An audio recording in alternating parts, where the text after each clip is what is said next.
How are you this evening? So glad you're here. I got a lot of new subbies overnight, so welcome, new subbies. Okay, I hope you enjoyed yesterday's show.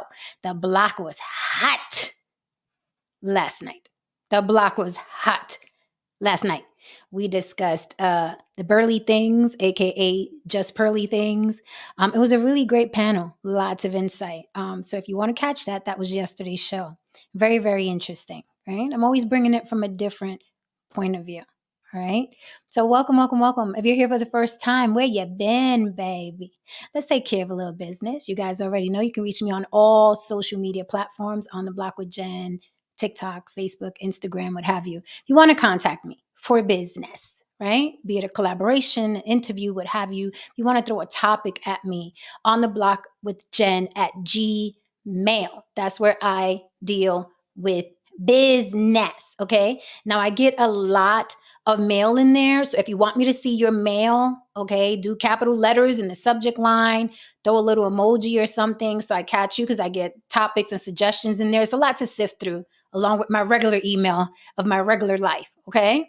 But that is where you go if you want to throw a topic at me. I love getting ideas. A lot of the topics that we've done have been because you guys have suggested them. So thank you for being involved. We can't do this without you. Thank you so much to the chat. You guys always hold me down, especially last night. If you want to support the show, and a lot of you do, and I am very grateful, you can cash at me on the block with Jen. Okay, full discretion on the block with Jen cash app. Okay, because I always say a lot of people don't like other people seeing where their money goes. Full discretion on the block with Jen cash app. If you don't give a damn who sees where your money goes, feel free to super chat me in the comments, the little dollar sign bottom right. Believe it or not, a lot of people still don't know what a super chat is. It is the bottom right dollar sign, okay, under the chat. Thank you to all of you who cash at me when I'm not even on air. I really feel appreciated. Like you caught a replay and you're like, I want to support this. So thank you. I catch them all. Again, Cash App is full discretion. Unless you want me to shout you out, you can easily throw in the little comment. Jen, let them know I'm supporting and sponsoring. I'd be more than happy to shout you out because I appreciate you. But a lot of people are like, no, I want to support the show. I don't really want anybody in my business, and I respect that as well, okay? But I do like letting people know that people support me. But if you're one of those people that's like, my business, your business, I will not shout you out, but I see you and I appreciate you. So yesterday was really, really good. All right, guys. So check that out. Along with all our shows are good. Thanks to the panel that I have up here. So, guys, let's get this started. And our internet coach is qualified to coach you. Okay. Internet coaches is like Bitcoin now. It's like Bitcoin. Everybody's coaching. And I was like, wait a darn minute. Can all these people really be qualified to coach other people? Specifically for dating, do these people qualify? Are they in successful relationships, right? Are they married? Are they divorced, right? A lot of coaches, a lot of coaches out there. Now, don't get me wrong. I know a lot of people are going to retort, you don't have to be married to give married advice. You don't? Let's dissect that tonight. So let me bring up my panel without another further. Always lovely and talented Lily from YB Limited. Please be following this lady, okay? We love Lily and we need to support, not just on the block, but YB Limited as well. Hello, Queen. Hey. How are you, darling? Woo! Oh, yes. Listen, did I not say on Monday the block was going to be hot all week? Right. Did I not say that? OMG, this is good. I mean, while we're at it, I think we need to gather some people without finances to be financial advisors. Oh, Lily. Okay, Lily. You're bringing out the big guns. Okay. Just saying. Okay. Everything's open now. Everything's open now. Everyone can be whatever they want and say just do it. Just whatever it is. I'm just like, I scroll Instagram, I scroll YouTube, and the word coach, okay, has been used ad nauseum, right?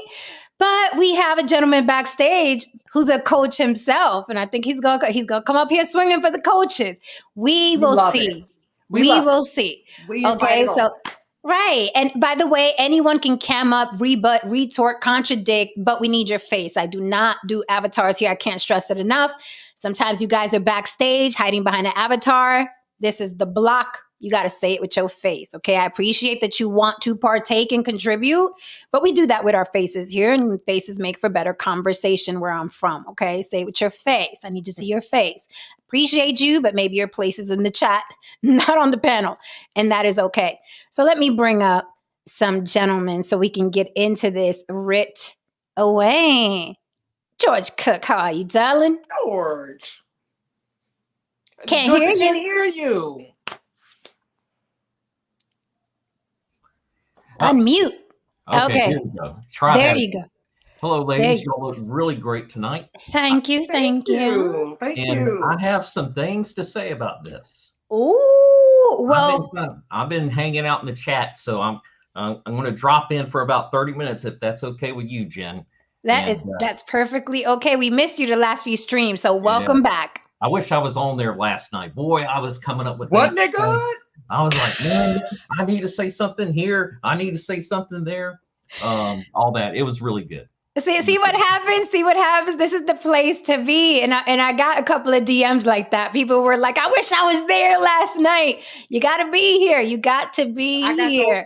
I got those too. Mm-hmm. Yeah, everybody was like, that show was fire last night. Yeah, let's bring up the Hudsman. How are you, Huds? Good to see you. I'm doing, can you hear me all right? Yep, we could hear you great. I'm doing absolutely fantastic. And thank you so much for having me again.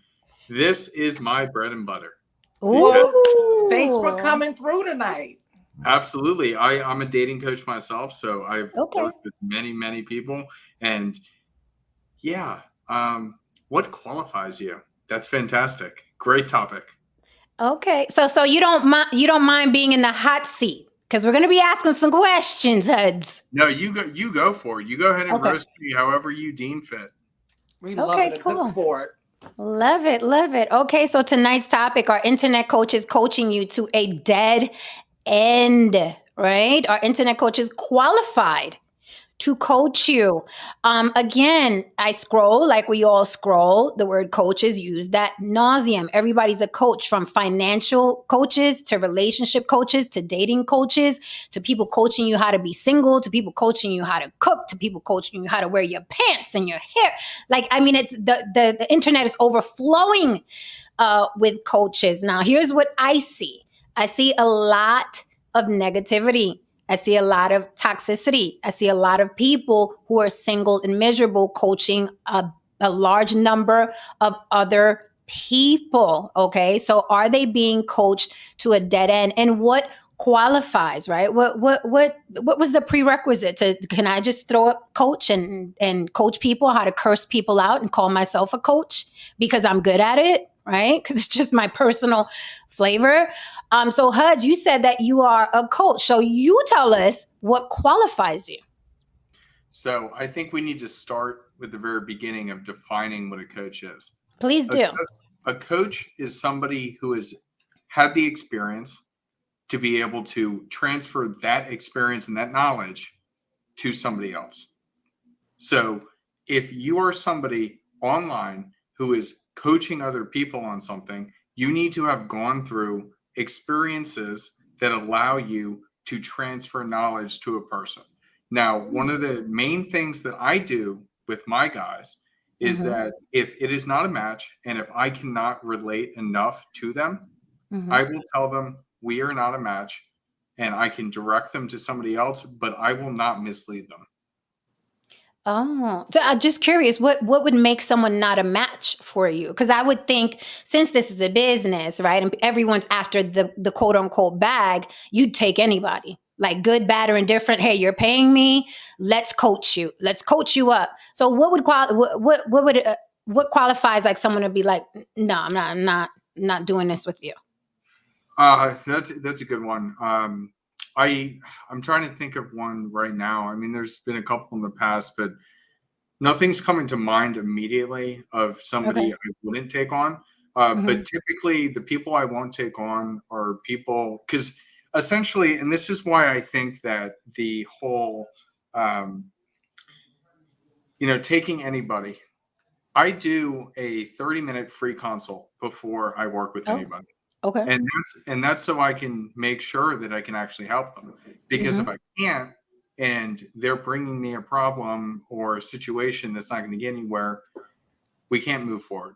And then also working with somebody, we may go through 1, 2, 3 sessions and nothing is changing. They're not listening to the advice. Things aren't moving forward.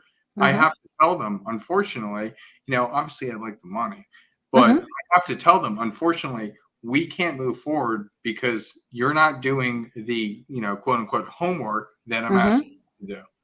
So I don't have an exact example off the top of my head, but I think that's one of the big things to understand with online coaches. We are coaching from experience. We are giving you knowledge.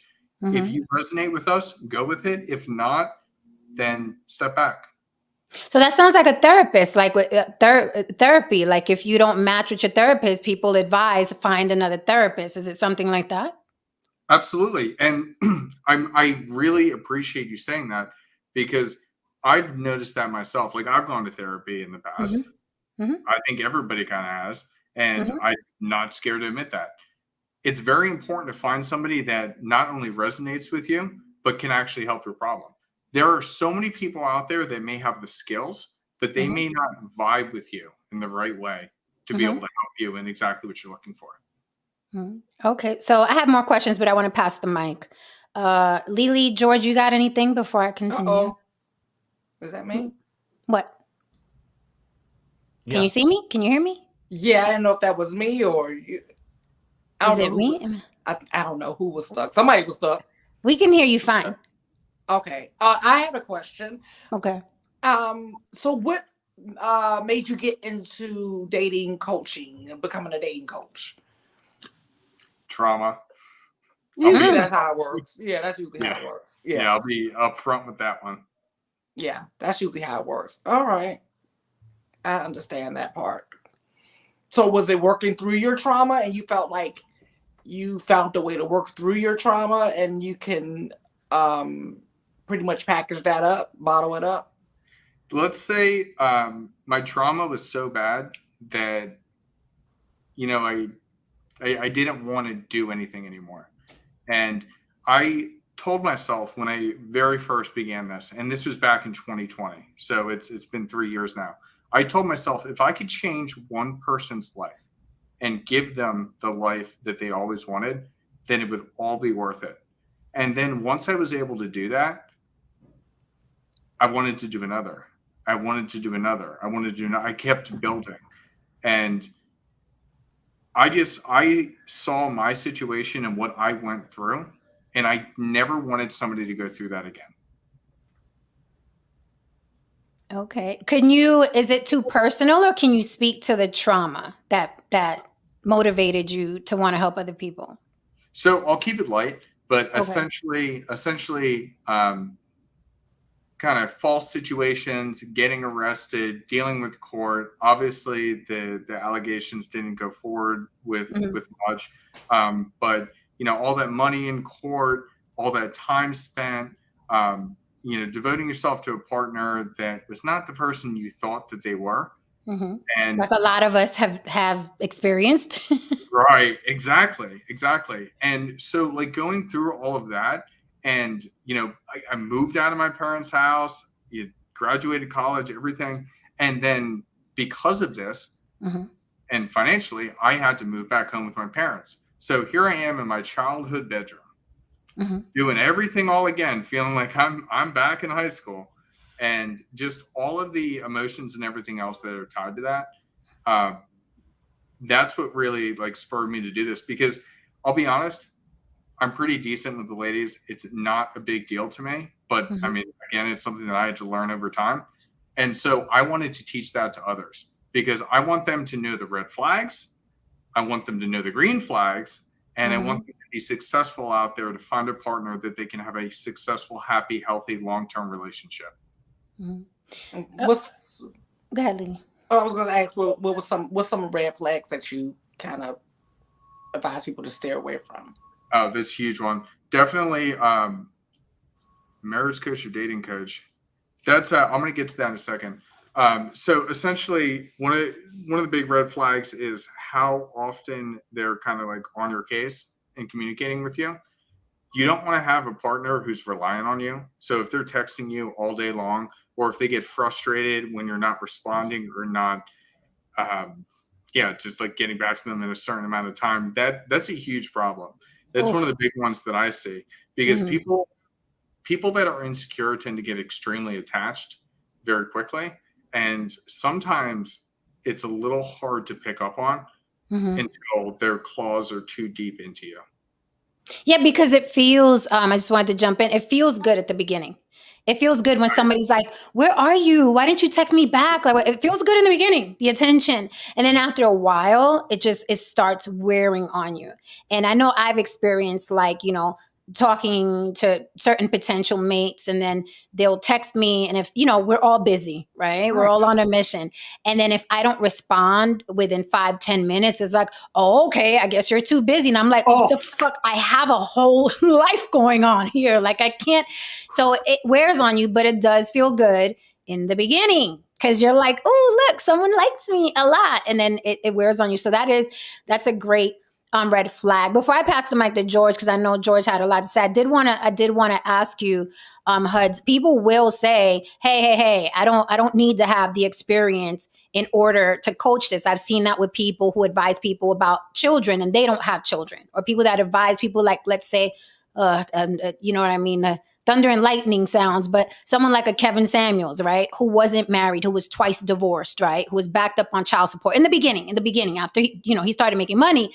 But in the beginning, that was on his resume. So what do you say to people that say, hey, I don't have to be married to coach people in marriage. I can do it without. I don't have to have children to coach people that have children. I see that a lot online. So what do you say to that? Yeah, no, that's a good point. I think that, and again, this is talking one-on-one with somebody. And that's why I offer, free 30-minute consult. Let's get things figured out, see if we're a match. It's all about being a match. I can give you, based on my experience, the best advice I can give. But no, I'm not married. No, I don't have kids yet. So if you're specifically looking for those types of things, I can give you my best advice based on my experience, but I can't give you maybe what is 100% the best. I can also pull forward everything that I've experienced talking to other clients or other content creators, other coaches. But I haven't lived it yet, and I will be transparent with you. I mean, I'll be honest. The majority of clients that I work with are over 40, and they're coming out of divorce. I'm almost 30, I guess. Oh my God, you're a baby. I am a baby. Thanks, sweetheart. So, so yes, I'm younger. I am not yet married. I do not have a family. Yet I'm working with guys and helping them be successful when they're in their later 40s. It's crazy, but it's because the experiences that I have had and the people I have talked to, I'm able to give them the information that they need, and they resonate with me. So, two pieces match together. That is interesting. I got questions on that, but George, I want to pass the mic to you. I really got questions on that. You just opened up a can, honey. Right, you just opened up a can. Yeah. Like a list just popped up. Hey, Huds, my whole thing about coaching, and I see this on the internet or on the YouTube a lot of people who, and not to age shame, but they're talking about big life issues, and they haven't even begun to live their life yet. Okay. That's a big thing for me. I'm kind of like, where do you get off telling people who've lived their life how they ought to live it? I think maybe a little humility's in order, and kind of like, but so where I'm going to go with you, and you surprised me when you said your clientele's like over 40. And for me, I got to tell you that I probably, not that I'd be looking for you, but I wouldn't talk to you because I would feel like I couldn't have a connection with you. There's just some places that I've been that you haven't been yet. It's not so much about smart, I'm smart or anything. It's just, I've seen more of this movie than you have. That's all, called life. I've just seen more of it. And that's important to me. But how do you really relate to, say, guys like me who say, they don't want to, I'll just throw this scenario at you. Should they get married, or should they have separate living arrangements with their significant other? And because the reason is because they've gotten both parties have something to lose, have a lot of money. Both of them have been through some shit. Both of them just frankly are at a point in their life where the whole thing about marriage is just bullshit. That's the way they feel. And so I would be interested, like, on somebody like me who's kind of like in that situation, except without the money. Okay. But that deals with that. That would be one of the curious thing. That's one of the things that where I don't know. I'm just skeptical. Huds. I'm sure you have probably done a good job with these other men. I gotta, how do you say it? In good faith that you've done that, but it's that would be a big thing for me. No, that's a great question. So let's start with the very beginning. How old are you? I'm 54. 54. Okay. Mm-hmm. Have you ever been married before? Nope. Okay. So what's the concern? Because me and my girlfriend, we've been living together for a few years now, and we are going to get married. And I've already been very clear with her that we are not getting a state marriage. So it's, the worries about marriage, not really a problem. Okay. Well, that say the other one has been married. And like I said, I'm thinking about retirement. There's other things. When you get to my age, the sex is good. Okay. Sex is good. But you start thinking about other shit that's coming down the road very quickly. And so for some, that's where, unless you had, and I believe me, I have met people who had wisdom beyond their years, and maybe you do. But that's just where I kind of like, I hear what you're saying, but in your answer, you kind of told me too that you don't have enough depth, at least in my opinion, to address my situation, because you just kind of like glossed over it. You've never been married before, so what's the concern? And I realized that just happened in 5 minutes, and of course, in your 30-minute consultation, we'd flesh this all out. But I'm just thinking about situations where, just like in that situation, what I think. Now, if you're talking to me and you're saying, hey, I deal with dudes who are like less than my age and they're just getting started, I can tell them all about how I've made mistakes here and what I think they ought to do. Now, I think in terms of coaching, if you're going to coach around the realm that you know about. Like my industry, my thing is IT, and motorcycles and stuff like that. I can teach you how to ride a motorcycle really well. I've been trained, and that's the other thing.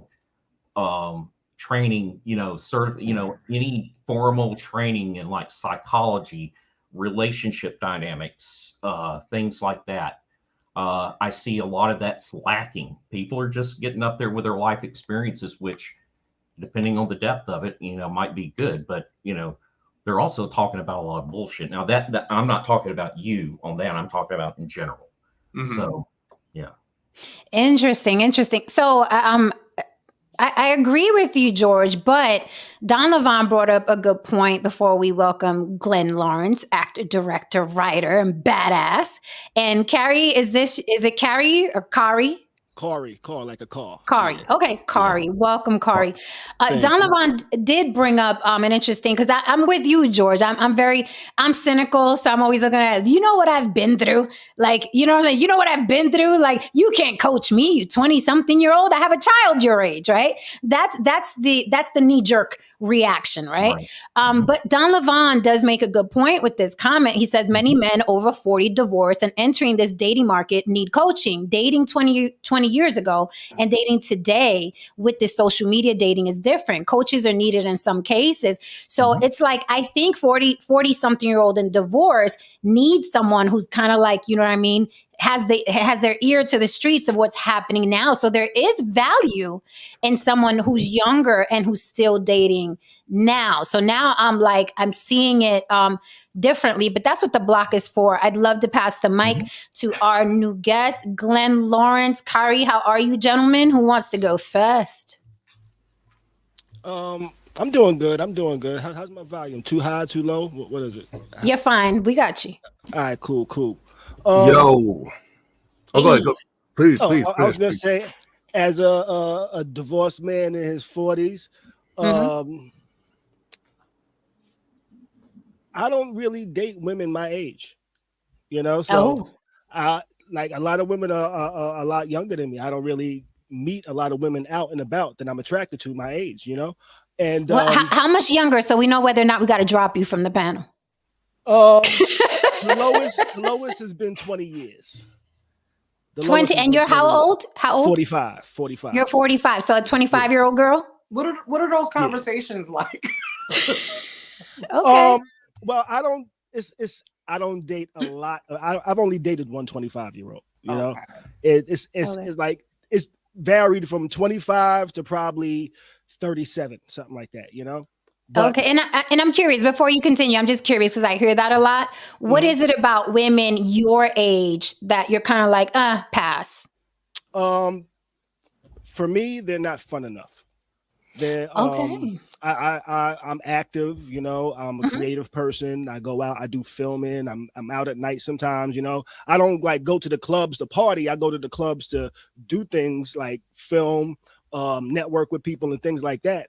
But I'm also up late. I'm up to like 3 a.m. in the morning, and dating women my age, they try to get me to get into bed at 10 o'clock. And I'm like, I'm just going to lay here for the next 4 hours, Fair enough. And I need somebody that has energy like me, and that just so happens to be in women that's younger than me. I don't particularly go out saying I'm particularly looking for somebody this age. It just so happens I meet somebody and they're maybe younger, But okay. No, I feel you because I run into bad knees all the time.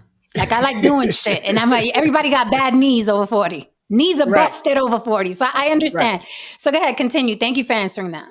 But I would say for somebody like me dating somebody younger, he might be able to help understand a younger generation, because things are different between the different generations, and generations change like almost every 5 to 7 years, almost like slang, fashion, all of this stuff, so just that little difference could utilize a service that the Hudsman over here offers, though I wouldn't personally use it, because I think I'm good. I think you don't need to.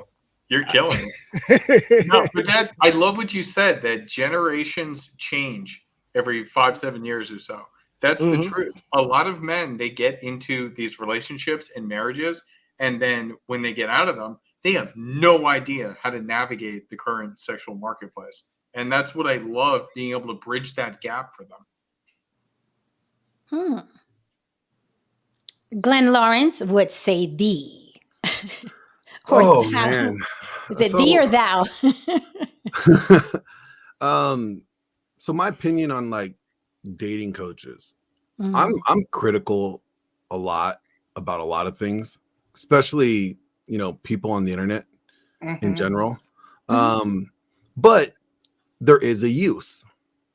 There has been shown to be a need, right? You got guys that are, getting out of relationships that they may have been in for 20 years, so they have not adapted or assimilated to the modern time, the modern way of courting or dating, right? So you figure a guy that has been married for 20 years and then he gets divorced. When he was dating, there was no dating apps. There may have been eHarmony on the website, but the internet just started, right? So they're not used to Tinder. They're not used to, Hinge or Bumble, all these different means of forms of dating. And so not being able to, not being familiar with the modern way of interacting with the opposite sex, you could be put off, or you could put off somebody by even approaching them in public. See, like for me, like we come from the generation of like, yo, if you like the girl, you went up to her in public and like you said something. Like today, that could be very off-putting. Some people would be like, what are you doing? And you could just be doing what you normally would do back in your time. But since that's not the customs or what is accepted today on a regular scale, that's not the way that they tend to do it, it could come off as creepy or whatever. So I could see how guys that are entering this new generation or new climate of dating would need some advice or some insight on how to navigate it. Now, here's my issue with dating coaches, because again, I think YB Lily mentioned this earlier. Anybody can be whatever they want to say. Oh yeah. And there is no certification needed. I mean, like if you want to be a registered or clinical, coach, there is certification that you can go through and that you can take, and that is, backed by accreditations and stuff like that. Like I have an impact consulting business where, I help guys in certain areas of their life, but not all areas. Like some areas I just tell them like, I can't have nothing to do. I have no experience with this. This has nothing. I could point you in directions that may best suit your problems or your issues or what you're dealing with or what you want to do. But I have no experience with that or no, training in this realm. So for me, I can't be of service to you. And typically mine's like a lot smaller pool of guys because I'm very selective in who I would want to waste my time with. But there's a lot of grifters out there, and I don't even promote it like that. Like I don't tell people like, hey, sign up with me and I'll get you laid today. Like it's not like that's not my thing. I try to keep that, very, minimal. But there is a need for it. And I do have accreditations for it. I do have the certificates and the schooling behind it, but there's not a lot of people that do these days. They are like, oh, I have had good opportunities or had good luck with picking up chicks, so I could teach you how to get laid. Like, remember I sent you that guy, the dating coach that, had that issue in Vegas where he sexually assaulted, kidnapped, grabbed her titty and masturbated while she was locked in the car. Like he has a program and he's selling this. I thought that was the mating dance. Isn't that what you're supposed to do? No, Hudge, it's not. Unless your name is John Anthony Lifestyle, yeah, but like that guy has a program and he sells this shit. He's a millionaire off this shit. People are falling into the need of guys is so so great that you got guys that are predators out there, being able to capitalize in this unverified, unchecked, space. And, it's very dangerous. I always say vet your gurus. Like if you find somebody that you're interested in and you're kind of liking their talking points or they seem to align with you, vet them. Always like don't take anything I say for credit. Like fucking do your homework. You have a responsibility to do your own due diligence and fact check what people are saying or what they're doing. So I think it's important that as much as dating coaches are a necessity these days, because people just don't have the social skills. Especially guys seem to be more on the autistic spectrum when it comes to dealing with women. No, and that's it's true. It's literally true. Yeah, that's true too. No, that's facts. It's statistics on this. I know it's facts. I deal with this.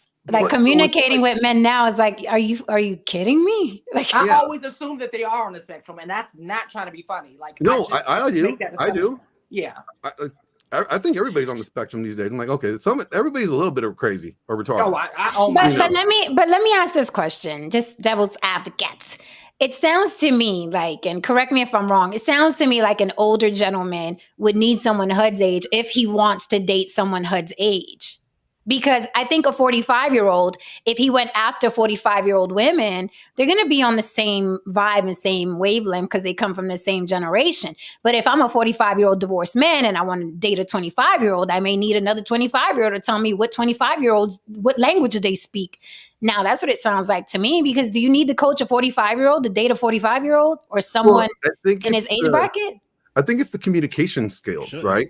That's really where it's at. It's like, you know, so remember when we were young, we played Monopoly, right? And we had like the little car pieces, the little metal things, and the real like paper money, right? Well, then years later they changed it to the debit card. Well, all you had a little debit card, and you could ding, but the game was still the same, but the means changed of playing it.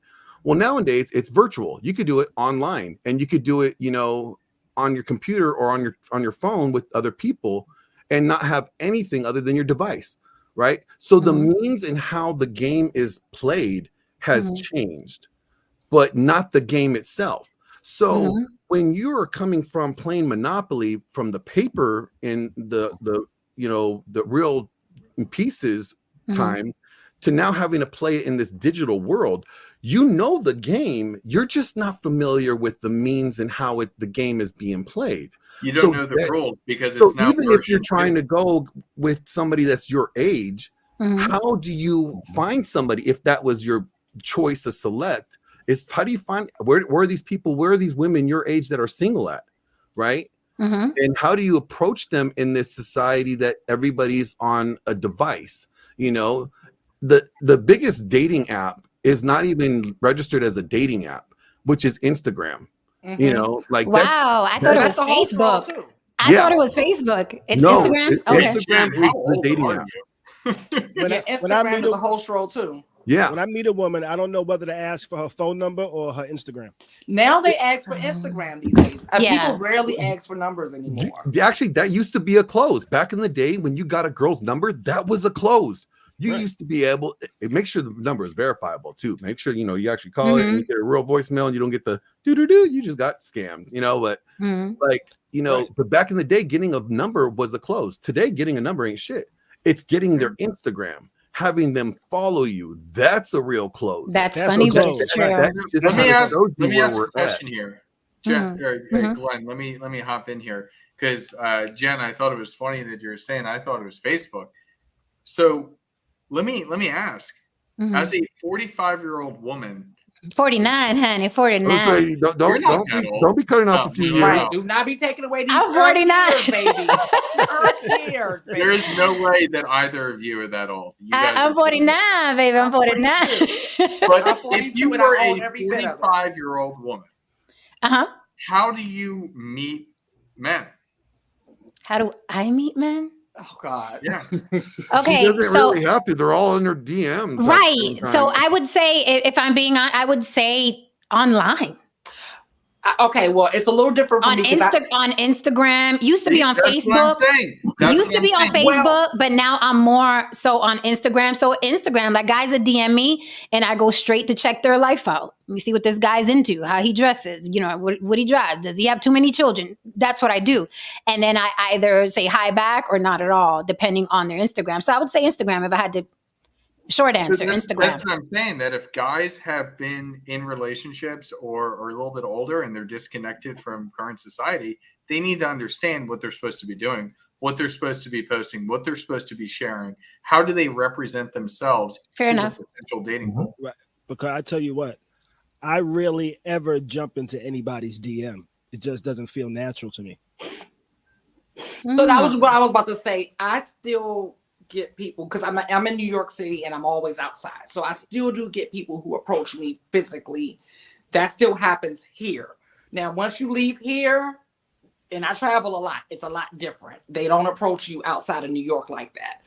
Now, the DMs, yes, they slide in DMs all the time. But for some reason, I don't deal with DM guys for this. Because the thing is, even when I've met guys on the street, I don't even want them to know what I do. I don't even want them to have my social media because I Mhm. learned early on they change after they see my social media. Isn't that true? Yes. Isn't that true? Yes. I don't like them to have But my it's social also media. your employers do that now too, though. Like, you know, if like employers ask you for your social media, you know, Yeah. when you're going in for a job interview, they want to see, like, you may be great, you may have the best resume, period, you know, out of all the candidates they've seen, but maybe they don't like your social media. So you know what? Because of your social media presence, they will, you know, cut you off too. So it you know, social media has been utilized in a way that I don't think it was ever intended it would go this far. Mhm. And it's gotten to the point where it's like people, everything is, you know, Instagram, everything is their social media presence. You know, I mean, Kevin Hart made a joke 7-8 years ago Mhm. that he had apologized for 5-10 years later or something like that. And it's like, that was because of social media. So it's a gift and a curse. Yes. You know, and it's one of those things that, you know, people are now, like, if you want to get to know somebody without really getting to know them, you spy on their social media, right? Absolutely. I do have a question, but George has to drop. But he wanted to say something before he goes. What say you, George? Yeah, just real quick, Glenn, Corey, Kari, y'all raised some really good points, and also Don Levon did as well. So I can see, like, if I was dating a younger woman, then yeah, it would behoove me to seek HUDs out and see what's going on. So like I said, I got to drop HUDs. The only thing I would say, just in closing with you, and I'm going to listen to the rest of this, is like what Glenn was saying about certs and training and all that kind of stuff.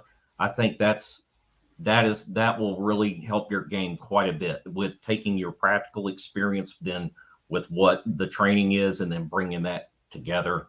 It'll really enhance your credibility, at least from my perspective. So I wish you luck, man. I really do. Okay. All right. I really appreciate that, George. Thank you so much. Yeah. All right. I'll see you guys later. I'm gone. All right. George. Good night, All right, George. George. Thank Good you. Mhm. So I have a question. Going back to what you said, Glenn, you was like, well, you should vet even the quote unquote coaches. Let's talk about the huge gurus, someone like Andrew Tate or Kevin Samuels. The majority of guys, right, are just looking for someone that they resonate with, right? They're not vetting. They just like what these guys look like and what they sound like and what they say. So And what would they you drive. say, and what they drive, right? You got to have, if it's a Bugatti, then it's even better, right? So would you say these are the big dogs? Let's talk about the big dogs for a minute, right? Because they have the biggest followings, right?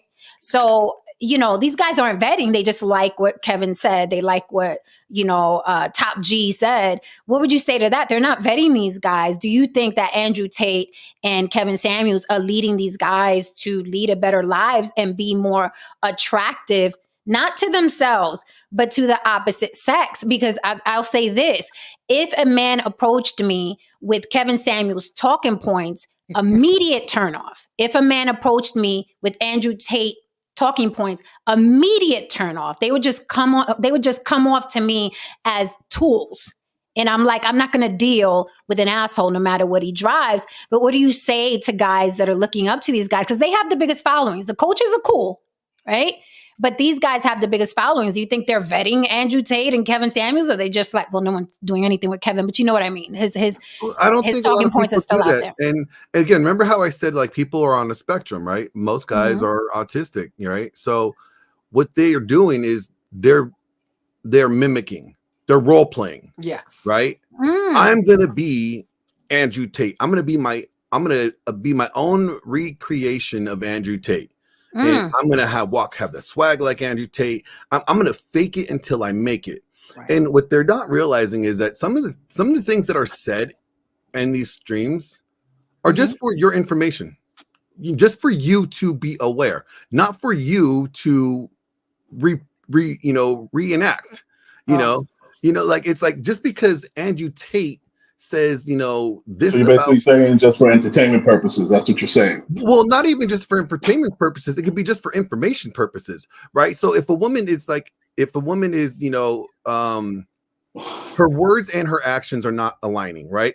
let's say she said she's really into you, but she's always ghosting you, right? And you're like, I'm getting mixed signals, you know. And let's say you read an article about the medium is the message, and which means, you know, watch what somebody's actions and their words. If their words and their actions don't align, then take what their actions are saying to you, because that's really what is going on, you know, right? So if the girl is ghosting you and, you know, but she said she likes you, but she's always ghosting you and only kind of hits you up when it's convenient for her, but never responds to you, right? It's like, well, when she's hungry. Yeah, like what's the medium is the message? Does she really like you, or are you there for convenience, right? You know, like what is her actions showing you? Well, you don't respond with, well, you know what? I think the medium is the message here, and what you're doing is like, you know, the message that you're really sending to me is not what you're saying. You don't go down that road, right? You just take the information that they tell you and go, and you're being aware of it, you know, instead of regurgitating all the talking points and all the things that they say. It's information, you know, for you to understand how people are reacting or people are behaving, and, you know, for you to respond the way that you think you should respond accordingly. You know what I'm saying? Like some of the guys I see out there that try to mimic Andrew Tate, it just cracks me up, because it's like, why are you being a knockoff version of someone else? Why can't you be an authentic version of yourself? If you agree with his views or his talking points, that's great. But why did you have to, you know, be the next version of him? Be you, you know? I love that point, because I swear to you, and then I'll pass the mic, Lily. I know you have something to say, and welcome, Haran DeMarco. I promise you, I was in the gym today and I saw an Andrew Tate. I was like, the look, the swag, and the first thing that came to mind, I was like, this dude is an Andrew Tate fan. Another tool. And it's a great point that you brought up, Glenn, because we see that happen in religion as well. And like I said, you know, the internet is the new church. People don't go to church anymore. They come here to see who their saviors are going to be. And I said, you know, I mentioned the Nation of Islam, where the Fruit of Islam, right, the followers, they all put that part in their hair exactly like Minister Farrakhan. And I'm like, you know, you don't have to wear your hair like Farrakhan. No, they don't get that part in there. They don't get that part, okay? And then we had the guys that were shaving their heads for Andrew Tate, and, you know what I mean, to show solidarity. So that's a great point you brought up. Lily, you had something before we pass it to Haran. Yes, I will definitely be piggybacking off of what Glenn said, because I was going to make some of these points prior to him going there. But I feel like I can add to that, because this is the thing. There's a couple of things that I'm seeing and that I'm hearing here, okay? First off, most of these gentlemen who are attracted to these coaches, I feel like are attracted to them because they're, first of all, they're putting the cart before the horse. I think that's how it's said. I'm not the best quoter. But they're doing that basically because they're doing it like backwards, and really it's because they don't know who they are. So I feel like a dating coach is not typically what they need, because what they're doing is they're looking for, they're not doing the inner work first, is what I basically say. Like, they probably need a therapist or something before getting to a dating coach, right? Because that's what's going to tend to happen. They're going to end up deifying the person that's helping them. Do you mind if I hop in real quick on what you're saying here? Because I 100% agree with you. A lot of guys will go out there and they'll find somebody that they kind of resonate with, or they see what is perceived success from that person, and they will mimic 100% what that person does, but they don't actually know themselves. And Andrew Tate's framework may work for some people.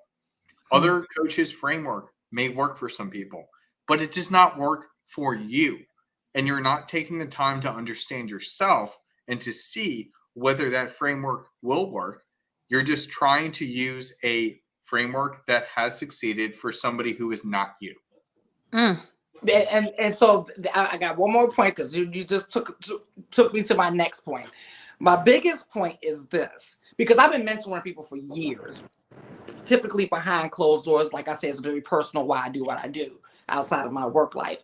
And the one thing for vetting that I tell people, if you're going to vet a coach, a therapist, whatever, if the one thing that they should never do is tell you what to do, right? Because what a lot of these people is, they start creating mini me's of themselves, little mini copies of themselves, right? Like a good coach will never give you an answer. That's exactly what I do. See, like my whole process is I like to help you come to the conclusion that what you think you should do, like what you think you should do for what's best for you. Right. We will. I'm like a soundboard. I'll listen to what you say.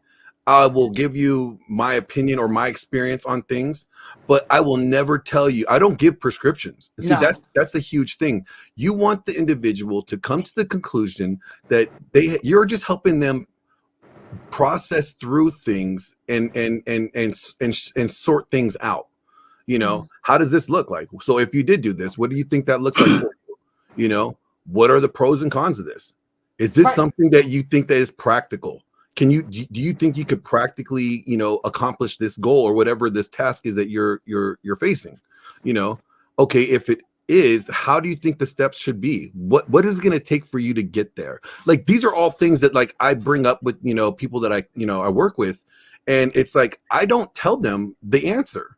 Never. I make them come to the conclusion for themselves, but I help ask the right questions to help them get to that place where they have the confidence in that answer that they have come up with. And basically, they should be finding themselves before exactly. They find a partner. Exactly. Is what I'm saying. I want to thank you for the super chat, Don Levon. Don Levon says, Jen, here's my pickup line. Duh, I like you. Do you like me? Yes or no? I personally notes.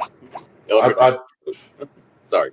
I personally don't. Really quickly, hit that like and subscribe. Support Mama. Don't forget to super chat or Cash App if you're watching. If you just want to lurk, then hit that like and subscribe for me. Haran, you were saying? Yeah, 95% of the time, I just don't think people are very honest with themselves. Most people don't want a therapist. They just want a professional enabler. And they don't want a romantic partner. They just want to be in bed with an enabler. You know what I mean? You got divorced because, yeah, it's your fault you got divorced. Now, whether it's 10% your fault, 20% your fault, or 1% your fault, that 1% is you agreeing to marry the motherfucker. So is your fucking fault. You know, now these are the realities and the truths that people don't want to sit down and have a discussion with.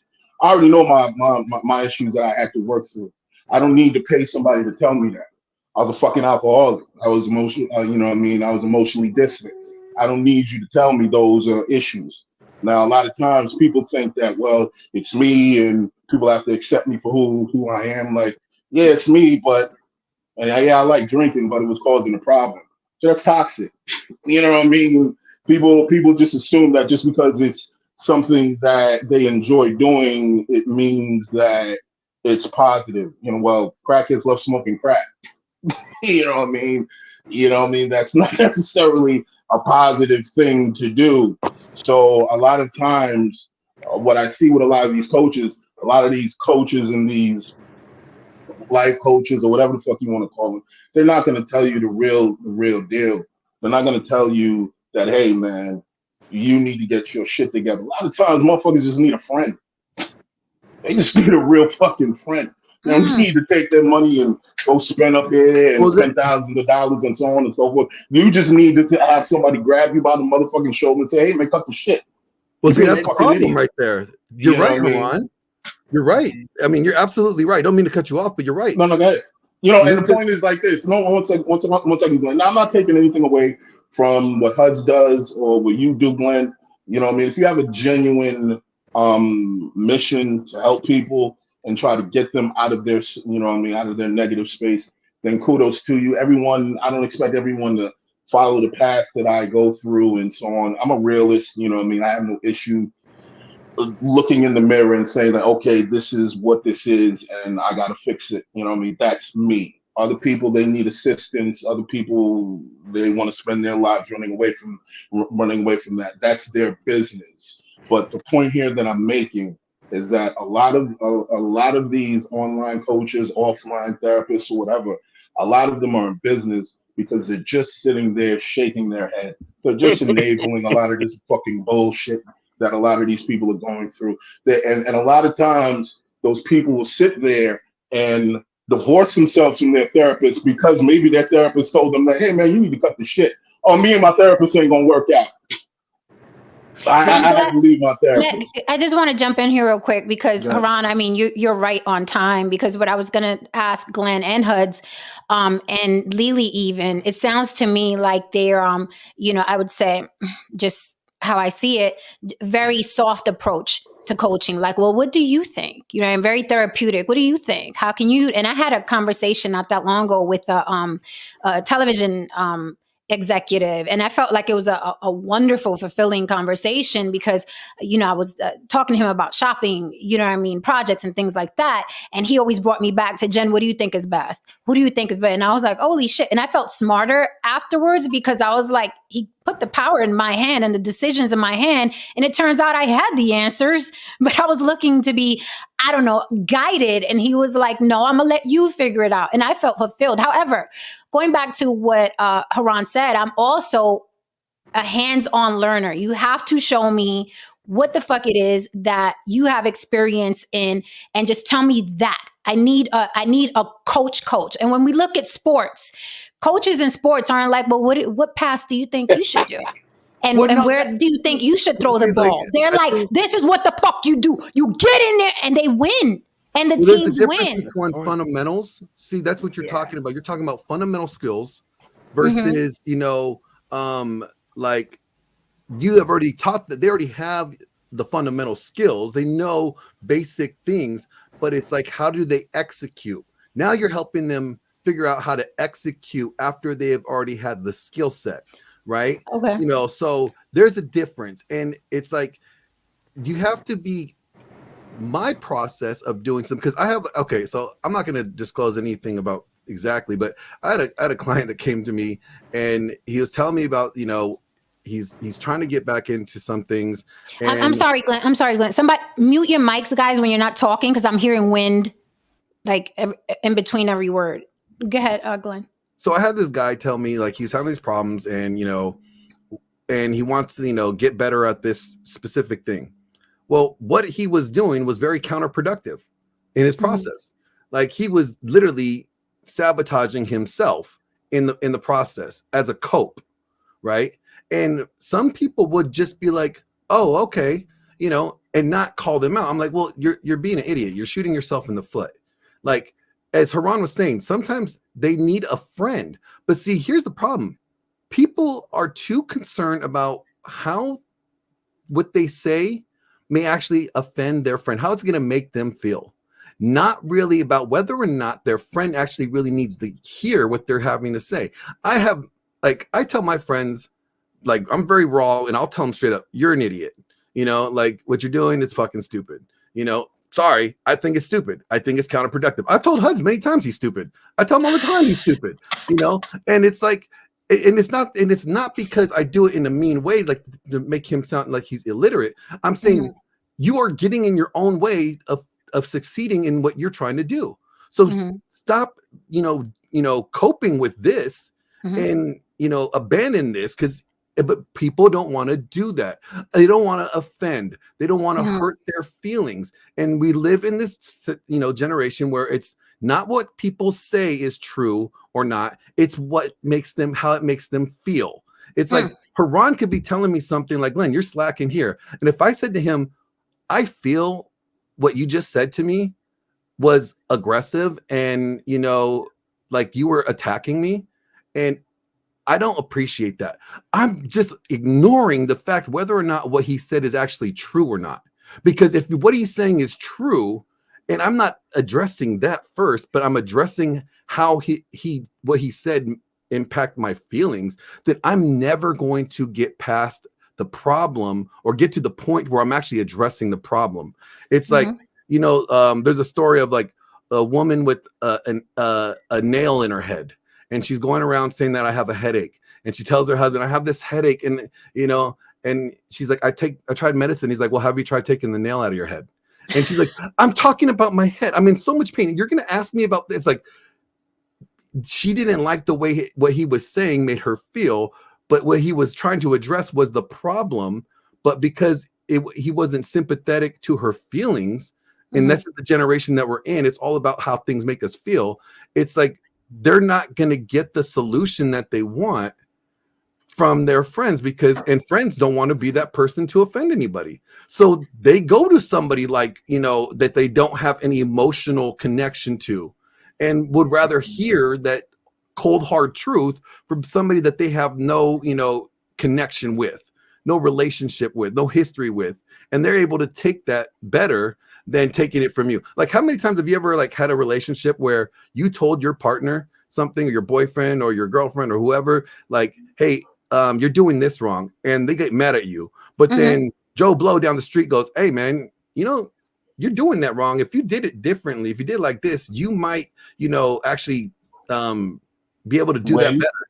And it's like, what? They're like, oh yeah, man, cool, yeah, thank you. But when you bring it up, it's like, what are you talking about? Are you trying to say I don't know what I'm doing? It's like it's an attack. But from somebody else, it's easier. It's way easier to receive. That's good, Glenn. I love that. I haven't heard that nail analogy in a long time. I'm really glad you brought it back into my memory. But the only difference on kind of it's not difference, but like the way I approach it, because as you were saying, Jen, typically that it becomes softer. One of the first things I tell people is, if I'm able to help them, I tell them, I need you to shut the fuck up and listen, and then we can get this solved together. I am not here to be your friend, but I am here to solve your problem. But you need to work with me. And as long as you listen, you will get results. Right. Every single person that I've said that to and has followed through with the program that I do has worked out. And I tell people, after we're done with this, I don't want to fucking see you again, because I want you to have the skills so that you never need to see me again. That's basically that I was gonna say, like, that's where I was gonna go with it. That's really should always be the point, right? Is not creating a codependent relationship. And how you do that, for me, my experience is I always hold the mirror up to them. Always, always, always hold the mirror up to them. Because if for anybody that has ever done that for yourself, you would know that is the hardest job you will ever have in your life, is to continuously hold the mirror up to yourself. Because we're in this society, we're trained to look out the window, not in the mirror, right? So how I do is I kind of I'm a fast study, so I learn them through their own story, right? And then as I learn them and they start coming up with issues and problems and stuff, I teach them how to use their own story, their own experience to get the answers. Because it's not going to come from me, because these are my answers. This is my life, and this is what I need. You may find out you need something completely opposite from me, but you'll never find that out unless you go inside and put the mirror up to yourself. But and the other thing is, you cannot coach two people the same at all. It's too so some people I'm like shut the fuck up, this is what the fuck it is, I'm like hardcore. And some people I'm like, sweetie baby, because I already know they'll crumble, child. They will crumble. They go, like Glenn said, they'll miss the whole message. So I'm like, okay, I got a sweetie honey baby theirs, so it's you kind of learn the person, but until you get them to a position where you can, the goal is never to leave them that way. yeah, exactly. Because the way my people did me, like, they kind of pretty much broke my ass down and made me rebuild, like help me rebuild myself. But it was like, put the work on me. The work is yours. Like, I'm not your savior. I'm not your leader. You shouldn't be looking for any fucking leaders. Like, you're going to realize at the end of dealing with me, it's like, oh, I don't even need your ass. No, you don't. So let me ask this before we pass the mic to No Saint, because he's been patient. This question here. But really, why is dating so hard these days that men need coaches? Really? And then is it due to social media, people having too many options? Because of social media, the dating market has expanded. I think that's a great question. And here's why, because it goes along with something I was going to ask. You know how you're up late 2-3 o'clock in the morning, and then all those infomercials come on about what could be wrong with you? Is your eye twitching? Well, this is what's wrong with you. Are you hungry right now? You're suffering from blah, blah, blah disease. And you're like, oh my God, am I? I'm up right now. Is my eye twitching?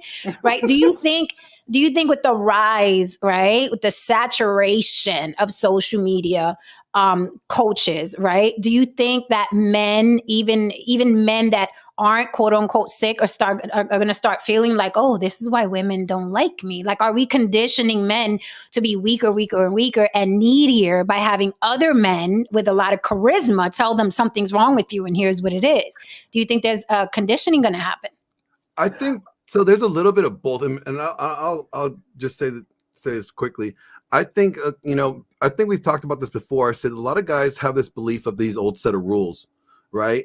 And they're playing based off of this old set of rule book that they were taught. Disney taught, maybe their old man taught them, or like somebody, their grandfather, just a previous generation of way that things are interacting and how intersexual dynamics are between men and women, from this time frame. And so they're taught these old set of things that have no value today. And so whether it's the relationship diagram or paradigm that they believe it's supposed to be, or how it's things are supposed to be, and it's not the reality today, they have a struggle with connecting what they were taught, part of it, and what is reality. So I think for guys it's like they have this impression.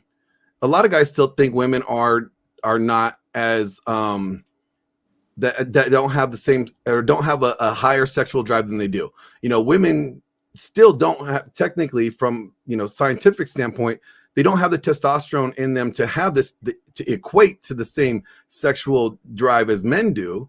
Did they survey Puerto Rican women, Glenn? They do have that. They do. Now, there are some outliers. I'm just fucking There with are you. some Women like the outliers. quality of sex. Men just like sex. Exactly. Yeah, Like, I've there's met some difference. women that. But there's well, there's a term for them. They're nymphomaniacs, right? But they don't understand that women actually do have a sexual drive, that's a lot more than what they actually think they have. So it's like just not being informed, not being aware of what is real, and basing things off of what some outdated or some old set of values is one problem for guys, in my opinion. Also, a lot of these guys, in my opinion, are from the fatherless generation. Dad wasn't home to teach you how to be a man enough to interact with women, or dad wasn't home there, because if you had dad in the house, he would teach you, or you'd be able to model yourself and how he acts with your mom to understand how you should interact, or have some guidelines or some baseline to understand how you should interact with women. But there's an absence of that, right? So, and it's like a lot of, and no disrespect to moms out there, but sometimes moms don't give their sons the best advice when it comes to women. They're just making their son the best version of the man that they would want them to, for them. It's called building the better, beta, or the better model for themselves. If they were going to be able to make a guy for themselves, they do that with their sons, right? Like, I would want my guy to be like this. No, you need to be like this. But they do that with their sons without thinking about the attraction. Exactly. That they would have to that guy. Exactly. Without thinking about what? The attraction. Exactly. So they're giving like all the qualities that make them feel comfortable, and like security, provision, like all those great, things that women want a long-term relationship aspects would want, but they don't help them when it comes to the attractiveness aspect. So, what do you mean though? Break that down. Like, what do you mean the attractiveness? Like, they're not telling them how to present in public? What do you mean the attractiveness? So if you had a guy that's like throwing himself at you all the time, constantly, like being super needy, you might think it's like cool at first, like, oh wow, he's really flattered with me, like, but you're gonna get to a point where like it's a little like unhealthy the way he's like clingy on me, like it's like you become like his whole world, and it's like there's not a lot of like you're gonna that kind of tends to turn women off. It's not very attractive, but he may have all the qualities of being the best, partner in a relationship, but he doesn't get to experience that aspect with a lot of women because he turns them off in his approach. Does that make sense? One thing I want to ask, and I know you got to leave in a second, but one thing I want to ask just while on this topic. So, Jen, when you have sex with a man, do you like that man to take control of you? Or do you like that man to be very soft, gentle? Can I kiss you? Can I touch here? Which do you prefer? I would say take control. Like I like being in bed and knowing I'm with a man. That's why I'm in bed with the man. Yeah, if not, then I date women. Love affair. And that's what Glenn's kind of talking about is what women end up expressing to their children, or what is put out in media is that men need to be soft. They need to be in touch with their emotions. They need to be this, that, the third. But they're not talking about what really makes them attractive and passionate in that relationship. Interesting. I know Kari has to go, so I want him to go. Okay. I just wanted to say one thing before I go. It was dope joining y'all, dope being here. It kind of feels like we was talking a lot tonight about the effects that dating coaches have on men, but we didn't really speak about the effects that it has on women as well, because to me, it seems like it has a very, I'm not even sure the word that I'm looking for. It has a herd effect, it feels like to me, because it feels like a lot of women are having the same, a lot of women want the same exact man. They've always wanted the same exact man. They want the same exact man. They've always wanted the same exact fucking man. Before, they want the same exact man. Nobody, everybody talks shit about 50-50. And in today's generation, where rent in New York itself, if you want 2-3 bedrooms, how much you looking at rent in New York? About 300, 400,000. Exactly.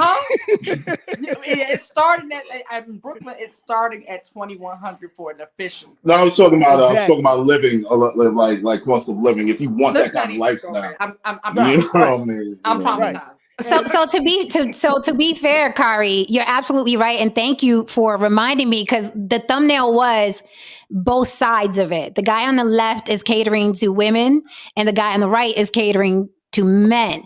So you're absolutely right. I did want to touch on the coaches that are coaching women, right, and telling women what they should do and look for, and what's wrong with men today. So thank you for bringing us back to that. A lot of coaches, you don't even see their face. You just see the memes that they put out. And then people use those memes as their arguments and their thought process and defenses. And so the memes are the coaches as well, low key.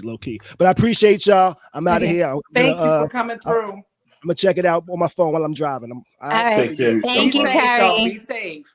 I just want to say a few things. As I'm of the particular belief that how you do one thing is how you do everything in your life, or most of everything in your life. I grew up in the 80s and the 90s in New York. I was conditioned to behave with a degree of defensiveness and offensiveness. I had to, move in a particular stern manner. I had to be there. I was there. I was basically conditioned to be a survivalist, because that's how you move in that world. You survive in that world. However, I succeeded to the point in my life where a lot of those skills that I attained from that world, it doesn't necessarily translate into a world that there's really no war going on. You know what I mean? I mentioned the other day, I found myself looking over my shoulder in Whole Foods. Like, what's really going to happen with me walking through the aisle in Whole Foods? You're going to get hit with the zucchini? It was just this mentality where it's just like you're constantly in this space of defensiveness, and you could take those to your relationships, you could take those to all these other places, and you can't relax. A lot of times, the reason why your relationships aren't working is because you don't fucking relax. You just don't trust a motherfucker. You're constantly wondering what's going on. and so on. I still do these things, you know what I mean, with my people, most of my friends, you know, I still go at life alone in a lot of ways. I'm still in that survival mechanism. I'm trying to get out of that. You know, I'm trying to get out of that and understand that, you know, it's more so about living and thriving and so on when you reach to a certain level. But again, that comes to a man has to sit down and see these things himself. This is not some of the things that a guy like Andrew Tate is going to tell you. This is not some of the things that a guy like Coach Greg is going to fucking tell you. They're going to tell you some shit like, you know what I mean? If she thinks she's the prize, get fucking rid of her. They're going to tell you a whole bunch of fucking shit that you can't really use individually. And that's my problem with a lot of these coaches. You're telling me nothing that I can do that I can use to make me a better person. You're just telling me shit that'll make me improve how I'm perceived. Right. You're just telling me shit that fits a perception. Right. Now, if I follow all these fucking rules here, I'll be perceived this way. I'll be, you know what I mean? You know what I mean? I'll be seen this way. But Interesting. but does it mean that I'm this person? Because after I shut off this computer and after I come back from, you know what I mean, my date where I'm, you know what I mean, behaving like the alpha and all this other shit that you told me to act, I got to go home and deal with the fact that I still feel fucking empty inside. Now, what do you do with that? That's like the coaches. That's like the coaches that tell dudes, you know, go work out. That's what women want. And now you just have a tool with muscles. Right. Yeah, like I work out, but it has to be for the right things, the right reasons. They're like one of the things. One second, Hugs. One of the things I tell guys to do, the reasons why I tell guys to work out isn't because, you know what I mean, just to, you know, just for aesthetics.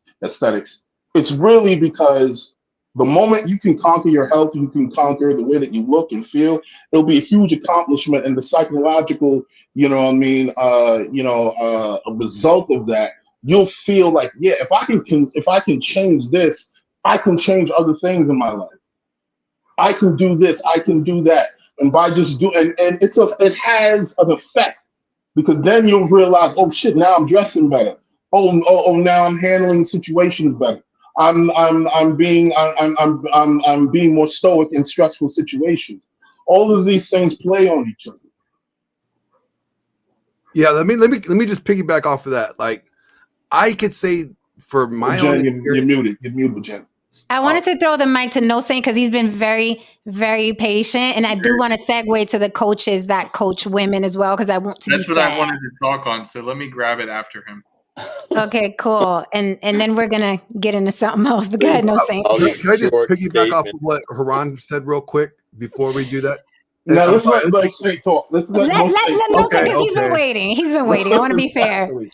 Okay, Mr. Patient. So for everything, I timed your last short statement that went on for like 7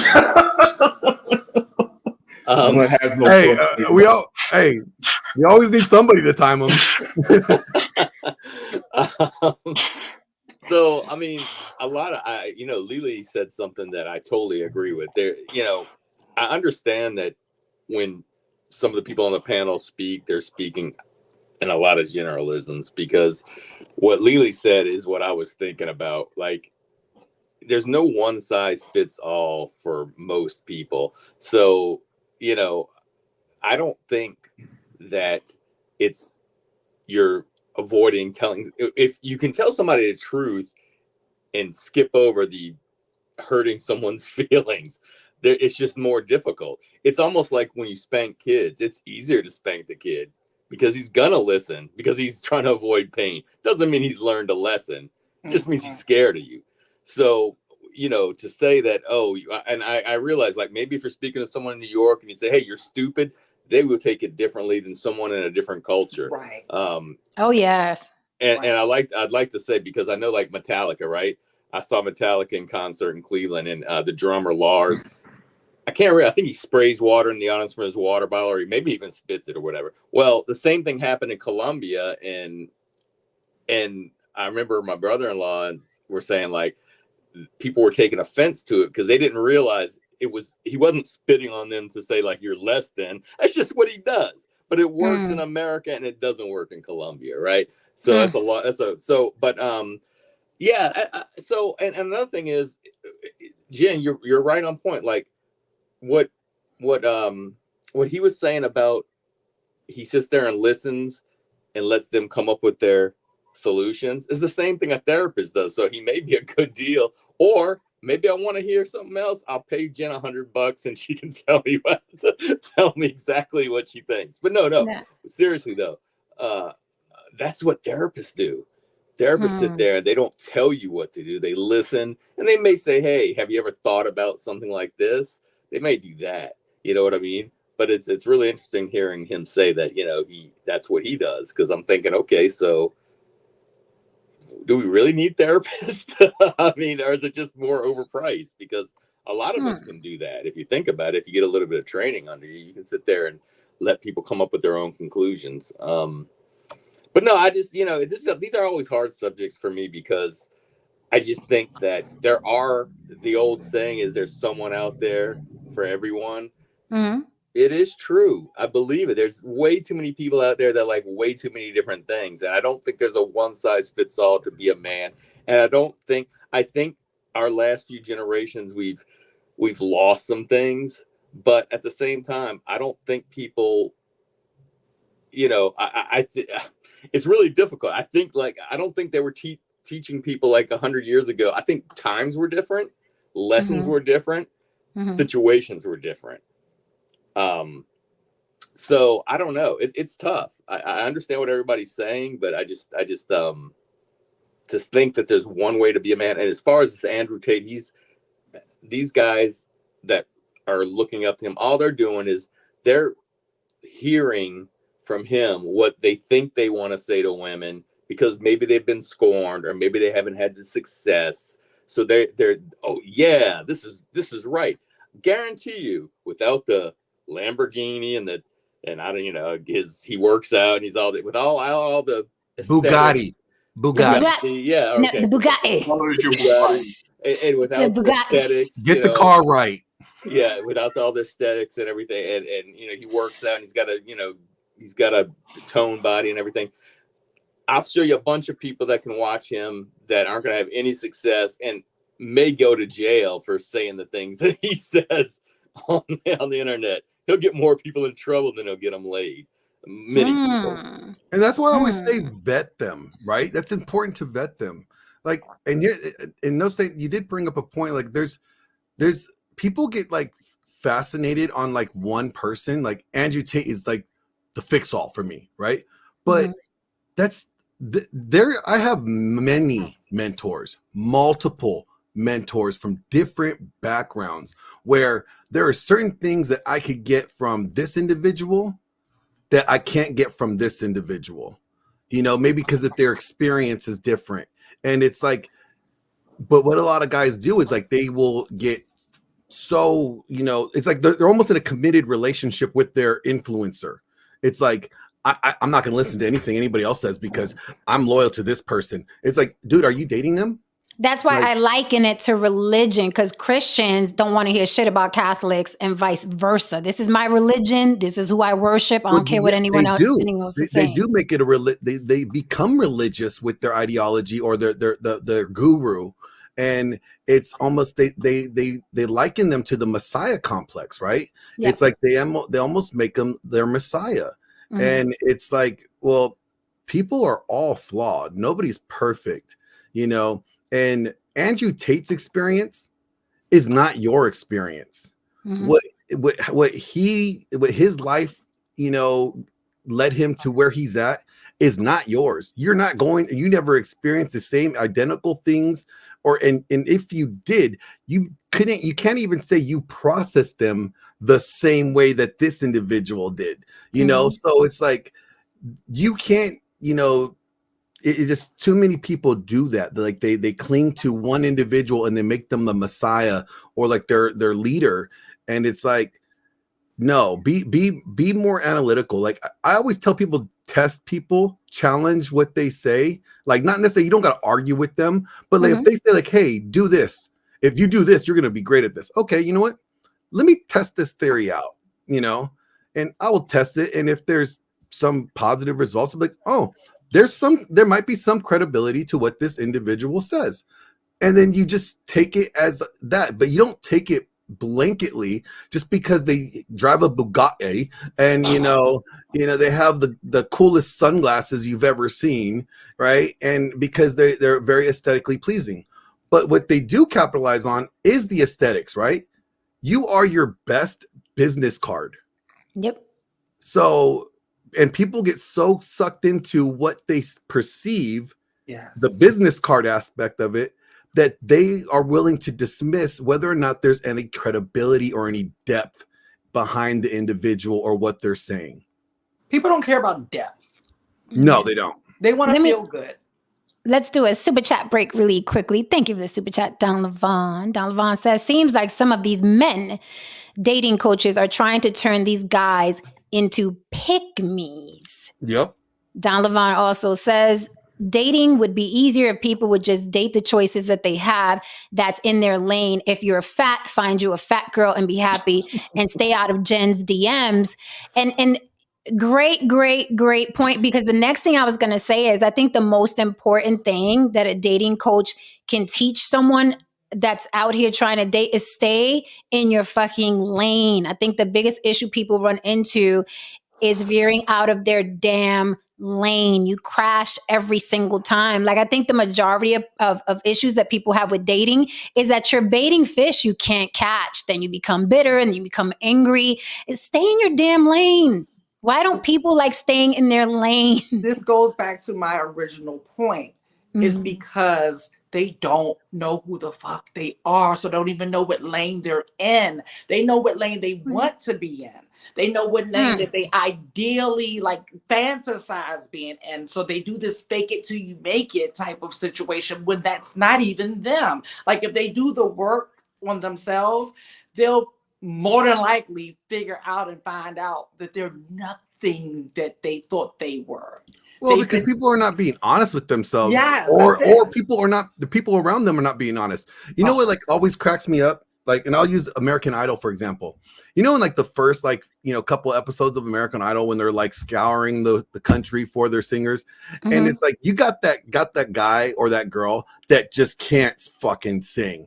And they waited in that damn line all damn day, and their families with them. Right. And it's like, they go up there and they embarrass themselves in front of the world. And like, they're told that they can't sing and they just get dismissed.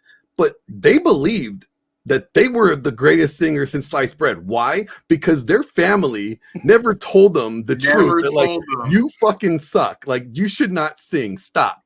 Okay, when that's not you. Pick an instrument, learn the instrument. Okay, that might be your way to showbiz. But people are not willing to be honest with people enough to tell them that. So we got people that are delusional, thinking that like, a girl that could be obese and out of shape and with missing teeth, and if she has friends like Jen and her friends that look like Jen tell her, oh girl, you're beautiful, you're gorgeous, and they lie to her and they fluff her up with that nonsense. Now she thinks she's entitled to the same women or men that Jen should be getting. And then they have this entitlement theory. And guys do the same fucking thing. There's a dating. There's this, and then like, I'm this, and I demand women that like this. So the internet, I think, is doing that on steroids, because even earlier today, right, I saw this woman completely out of shape. Like unsightly out of shape. She is standing there in a leotard like Beyonce would wear, right? And the caption says something along the lines of, and I'm paraphrasing, but it was something along the lines of, this is the bar, baddest bitch, blah, blah, blah. She's talking about herself. So I was like, just out of curiosity, let's look at the comments. In the comments, there were people agreeing with she set the bar. So I'm like, if she's the bar, what the fuck am I? Why am I going to the gym? Well, I think that means she's at the bar and people are drinking a lot and they look at her. So it's a constant also conditioning again of telling people who are average at best. You're good enough. This is great. Now she goes and she slides in Glenn's DMs or, any of the gentlemen on the panel. They're like, I know you're going to like me because everybody's telling me I'm the baddest bitch. And I'm like, you don't have a mirror? You don't have a mirror. No, mirrors are out of style. That happened to me. That happened to me last week. But I just want to say something real quick though. I was scrolling through Instagram, and these ads pop up. Mm-hmm. One of these ads was a dating site for fat women who wanted fit men. No, seriously, fat BBW women who demand top quality men. And I said, holy shit. Are they paying them? Is that revenge on Kevin Samuels? Is that revenge on Kevin? I have no clue, but let's be real here. There's no way any man. There was no way men could get away with some shit like that. No way at all. Well, they just call it it's something different. It's just called, hooking. I was just about to say, because what it's giving me is like fetish fishing. I mean, whatever it is. That's why I said, I was like, maybe that's what it is. I don't know. But these women, they were, the advertisement was like, they were adamant about they wanted them men with 6 packs and all this shit. I was like, wow, okay, well, somebody's buying it.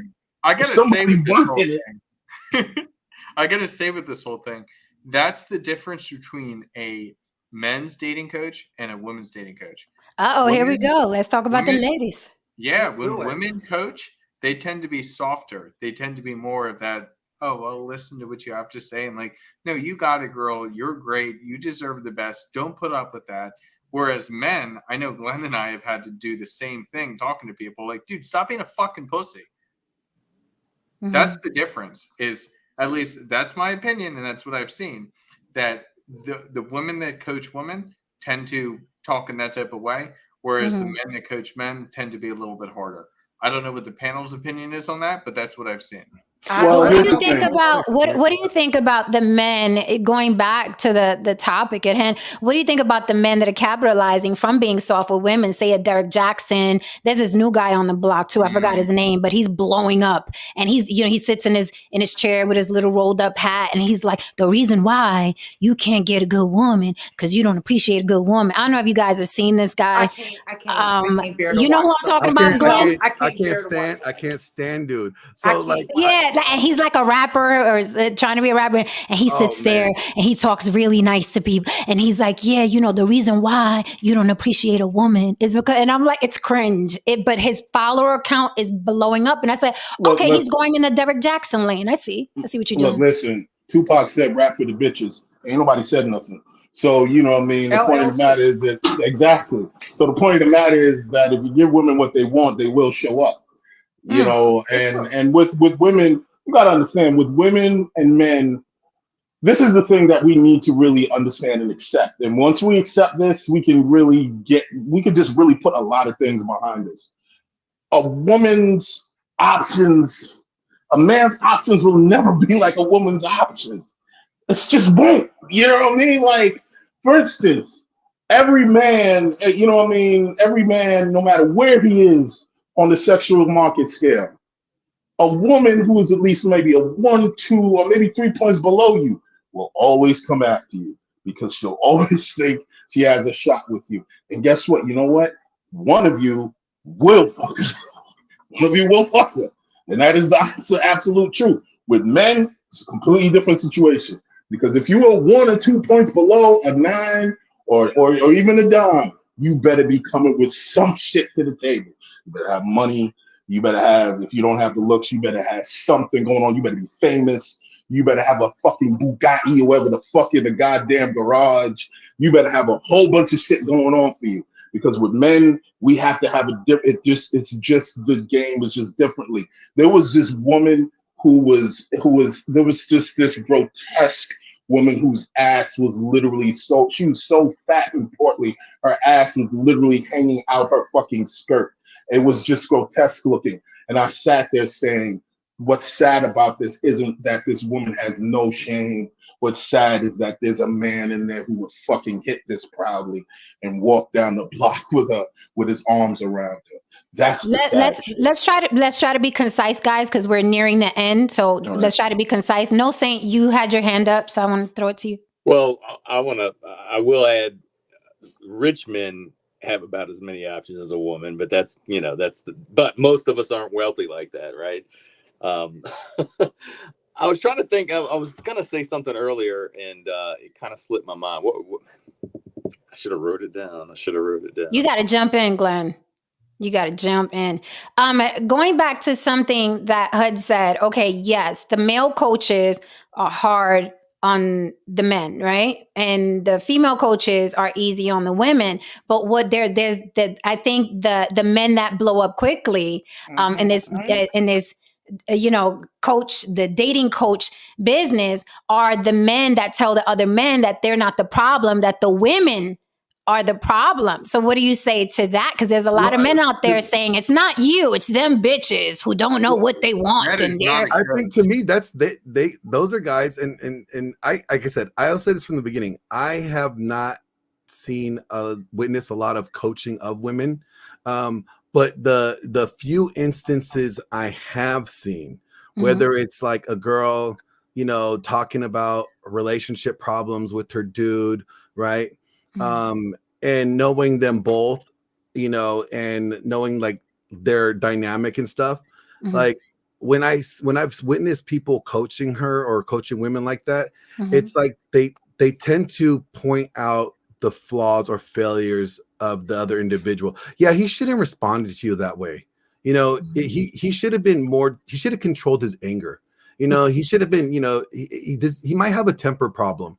And those are all things that he's a narcissist. Yeah. Oh, those are all things that could be very true and very true. But if you're not addressing both sides of the issue, then all you're doing is, not helping women or that girl improve. If you say, well, you know what, you are kind of bossy, and maybe that could actually wear on somebody's nerves, and they might just lash out, like and then be like, I've seen you tell him the other day, like bossing him over something, and I was kind of like, oh wow, but women don't tend to do that as much with their friends, because their friends are coming to them in an emotional distressed point, right?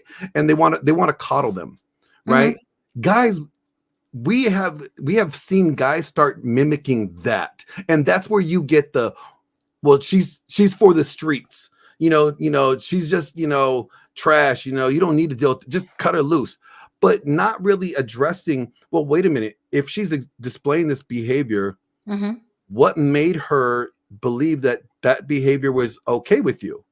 Amen. Because for the streets is like the cure-all. That's the cure-all now. If you're not carrying yourself in a way, or you're not establishing the boundaries that you want in your relationship, or if you're always folding and caving and giving into her, whether she's right or wrong, but you're just doing it because you don't want to lose her. Maybe the sex is good, and you don't want to lose that, access to that. Then if you're constantly conceding, to her, then all you are doing is reinforcing that belief she has. So then how does she know whether or not her behavior is bad if you're never saying, hey, I don't like this behavior. This behavior is, not good for me, or whatever. I don't agree with this. And if you're not, doing that, and then you're just as much the problem. But see, nobody addresses that. A lot of guys don't want to address that with other guys. They're taking this, model that they haven't seen with women, and it's like, just blame the guy. It's not you, girl. You're a queen. You know what?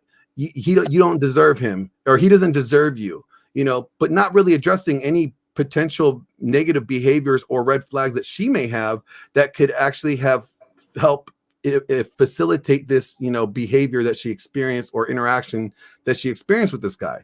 It's like they don't do that enough. But guys, they kind of come at them. Well, traditionally, they kind of come at them straight up like, dude, it doesn't matter what she did. You fucked up here. You dated her. You decided to put a baby in her, but you ignored all these red flags. This is your mistake.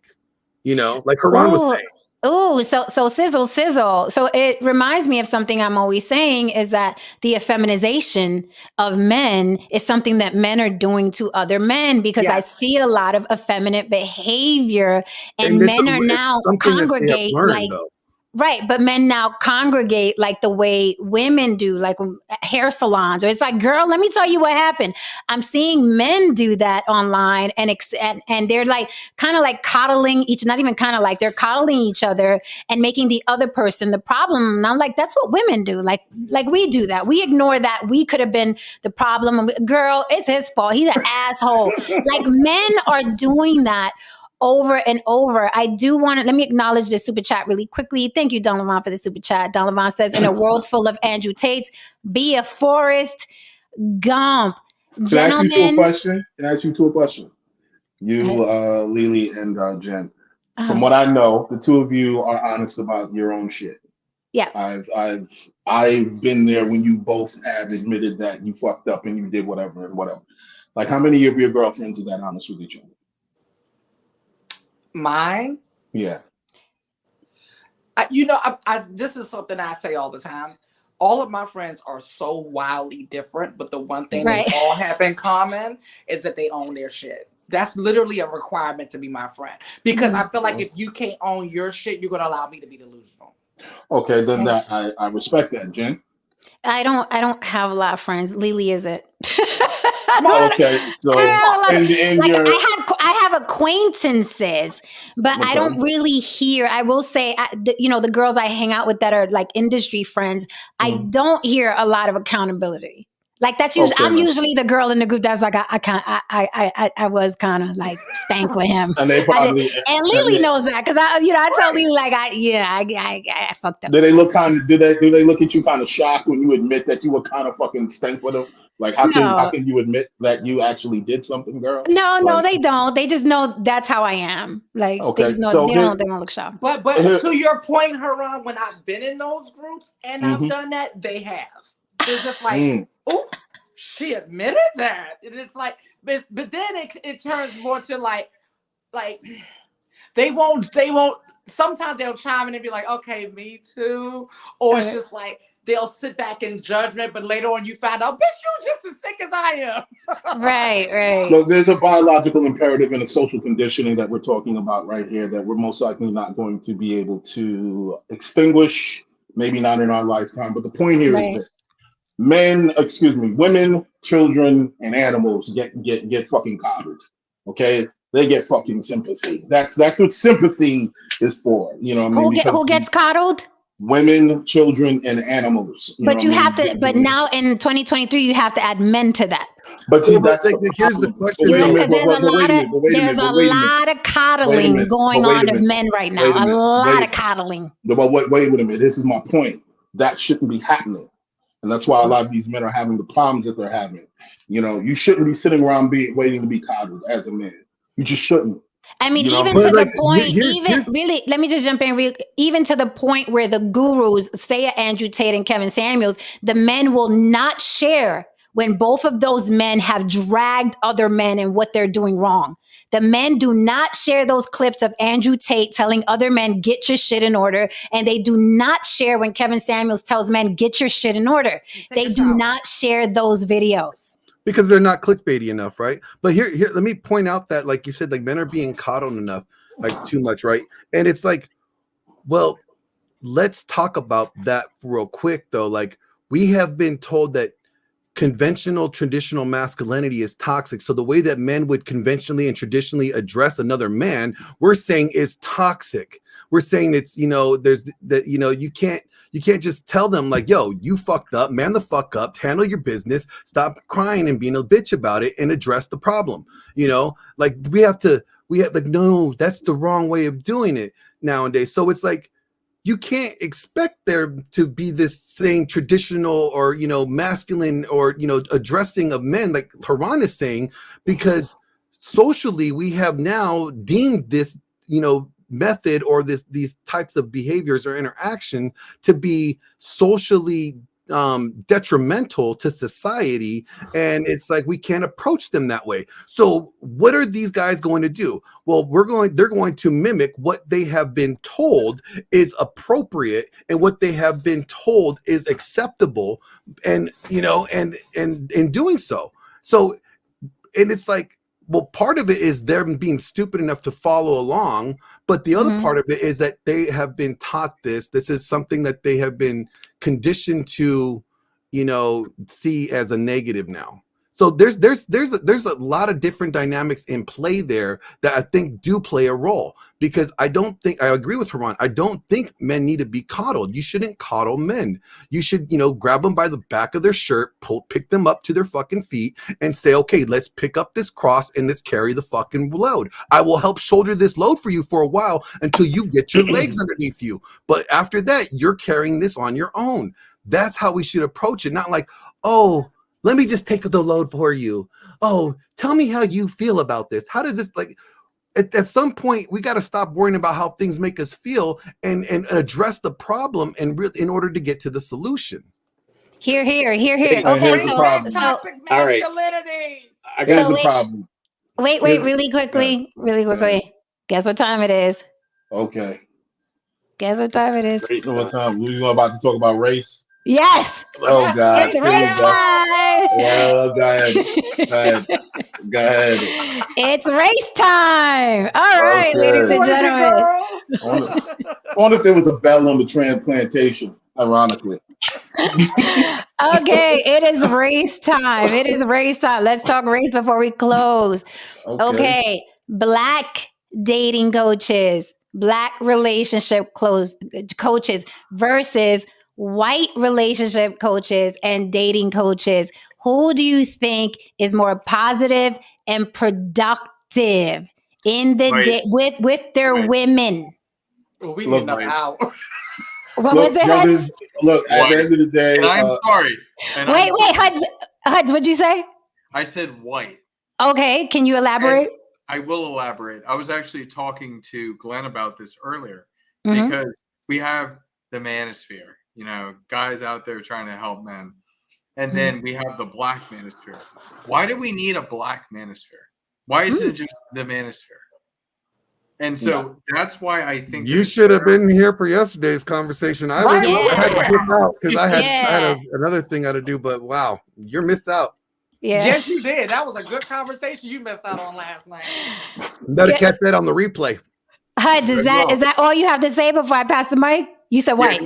Go ahead and pass the mic. I can elaborate more, but- I will explain why there needs to be a black manosphere. Okay.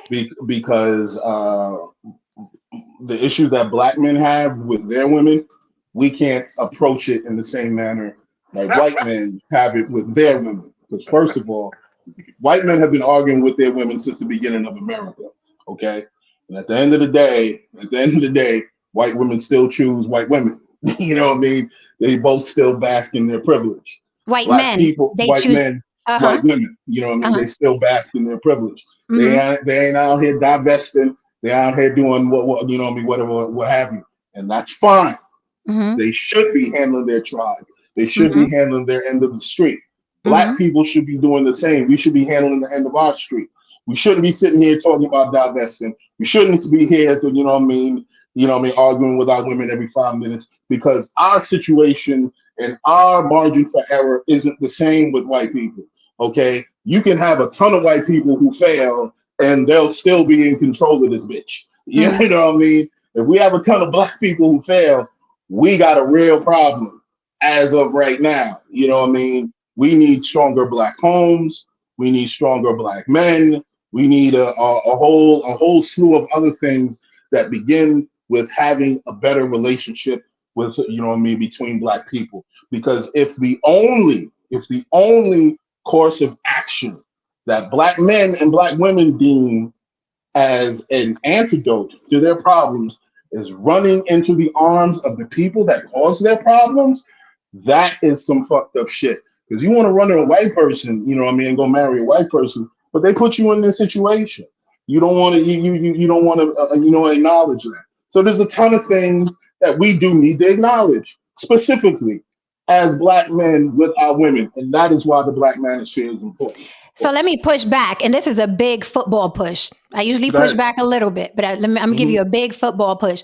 The problem with the blackosphere, right, and black dating coaches, everything you said sounds great. It sounds so good. It sounds black love, sounds black power, and we need a black space where we, right? Let me finish. The problem is in those spaces, okay, the majority, it's black men saying, fuck black women. That's problem number one. Problem number two is, in the majority of those women in those spaces, is black women saying, fuck black men. So so then what is the point? Like, everything you said sounds great, but none of that is going on in the blackosphere. And if it is happening very, very minimal, where the theme in the blackosphere is like, fuck black men and fuck black women. So I would think that they would benefit more running into the arms of the white people, right? Because if I am a black woman and I look at these spaces and I'm like, well, black men hate the fuck out of us. Well, let me go run to the arms of this white person. Then how can you rationalize that? We need a black space, but look at your black space. It's trash. Okay. And Can we highlight Don Levon real quick? And black women. Can we highlight Don Levon? Super chat break. Don Levon. Okay, super chat break. Don Levon, thank you for the super chat. Don Levon says most of the black dating coaches teach game, and game is only useful to pimps and pookies, and I gotta co-sign that. Now, I understand what you're saying, but I'm not running into the arms of the white people. But that's not. But that's because. But wait. But here's the thing. But here's the thing. Black men have a better shot of dating outside of their race. Black women do not. So why wouldn't black women run into the arms of the white people? And I'm also going to push back a little further, just a little further. I don't believe in white people put us in this predicament. No, you were not a slave, and people may get mad, but you, sir, you, ma'am, none of us here on this panel, though we live in a world where there's systemic oppression and redlining and racism and all of that, we all establish this is true. But I wasn't on a plantation, so I can't say that anything that I'm doing or is happening to me was because of the colonizers on the panel. I can't say that. I was born, and then I had decisions to make. Okay? So I can't say white people put me in this predicament if I don't get along with a Puerto Rican man. No, what the fuck are you doing? What are you doing with your life and your choices? Let me push back on that a little. I understand what you're saying. But I will also mention that those black people, they have bought into a lot of those ideas that have put them in those spaces. So if you're going to buy into those ideas that have kept you in those spaces of inferiority, yeah, that's your problem. But guess what? You can change your situation. And if the only course of action you think of changing your situation is to run into the arms of a white person, then that is a very lazy solution. Well, this that goes for both sides of the hold on. I love race. Don't you love you some race? We finishing real good right now.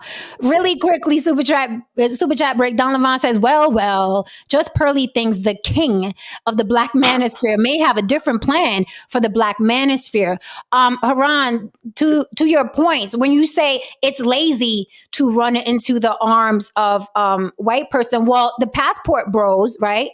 They flee the country. They flee the country because it's easier to get a lady that's happy with $40, right? Absolutely. So why would a people or a woman or a man, scour the earth looking for this one black man that loves them or this one black woman that loves them when they could just make it easy and be like, hey, white guys like me. I'm not fighting with you guys. I'm just going to go get me a white man. Is it really lazy, or are you just doing what's best for you? But guess what? At the end of the day, like I said, how you do one thing is how you do everything else. But that's the first thing that came to your mind, where it's just like, well, I'm just go over here instead of actually sitting down and fighting and fixing your issues, which could also be internal. Maybe it ain't really a black on black thing. Maybe people just don't like you. maybe Well- you gonna bring your black ass over to white people, and they ain't gonna like you either.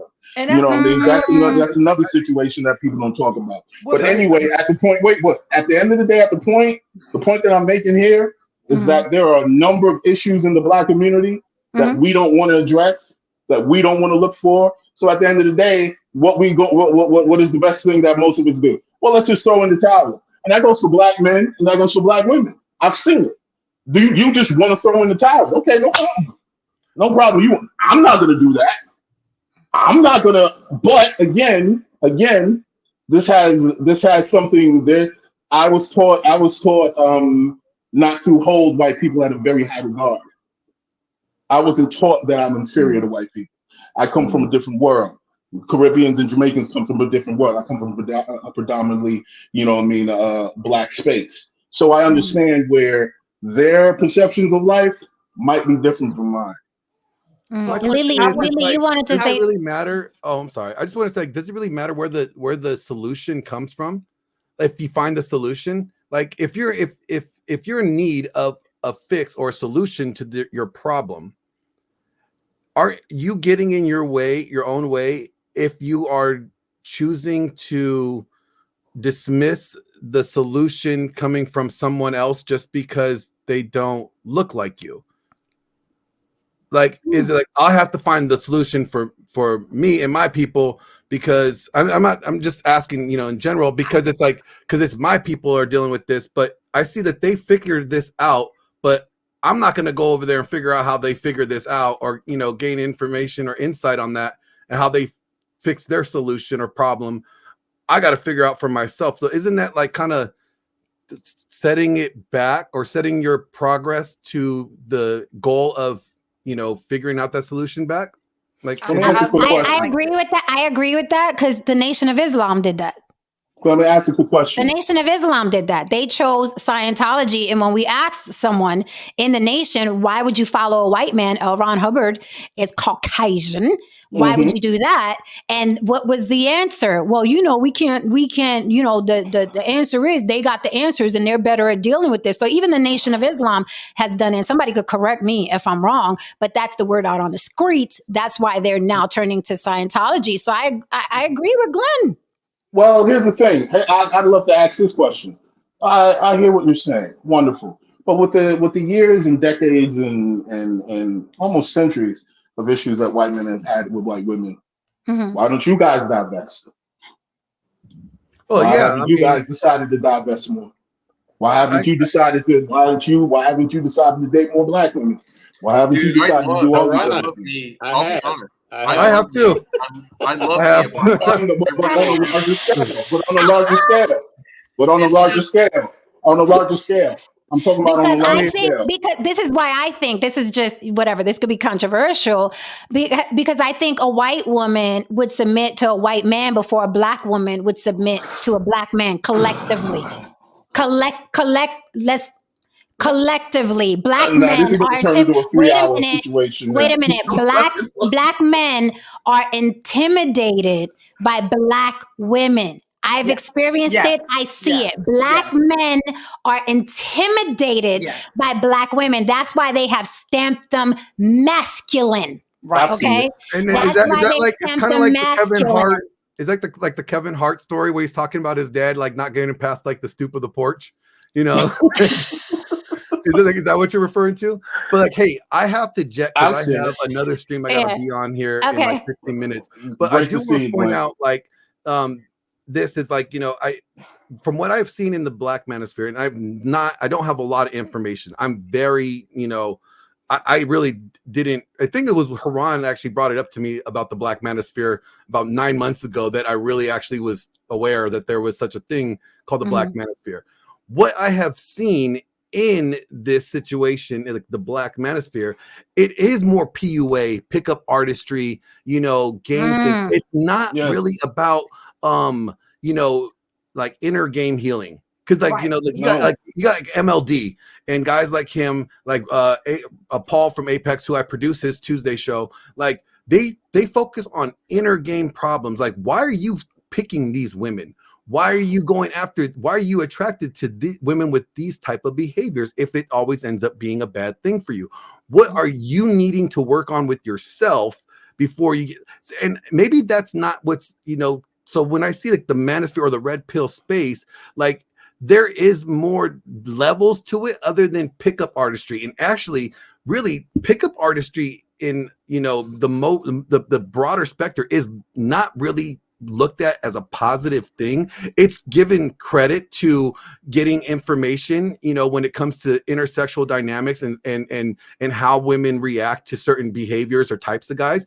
It's good for a scientific analysis aspect, but when it comes down to it, like nobody really takes pickup artistry in the sense of like, I'm going to adopt this model and this is going to help me get with women. Like it doesn't teach you how to maintain and establish a long-term relationship, or how to go past the delay, right? And it's like, if that's all the Black manosphere is focusing on is getting laid, well then you're never really addressing the problem. It's like, yeah, you're getting people in your bed, but you're not fixing why they never stay in your bed, right? Like if that's the approach. I mean, and that's just from my very minimal, small view and understanding of what I've seen. So I don't have the best, perspective or view of it.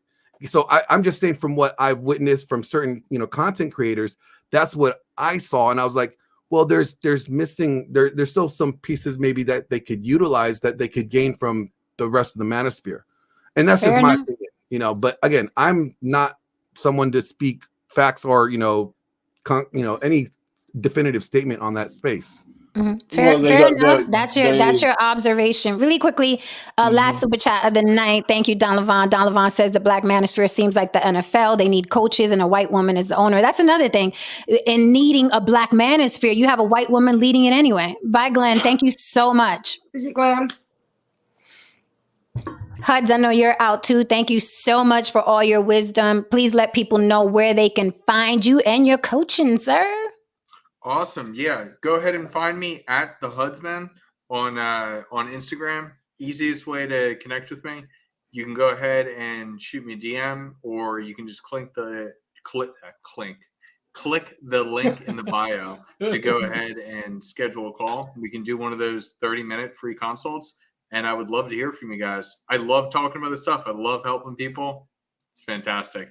But thank you so much, Jen. As always, whole panel. Have a good one. Thank you. All right, guys. See, I got to start the race earlier. I was just about to say, once you said that shit, I was like, this is about to go into 3 fucking hours now. Right, you over there now. We about to do another fucking hour.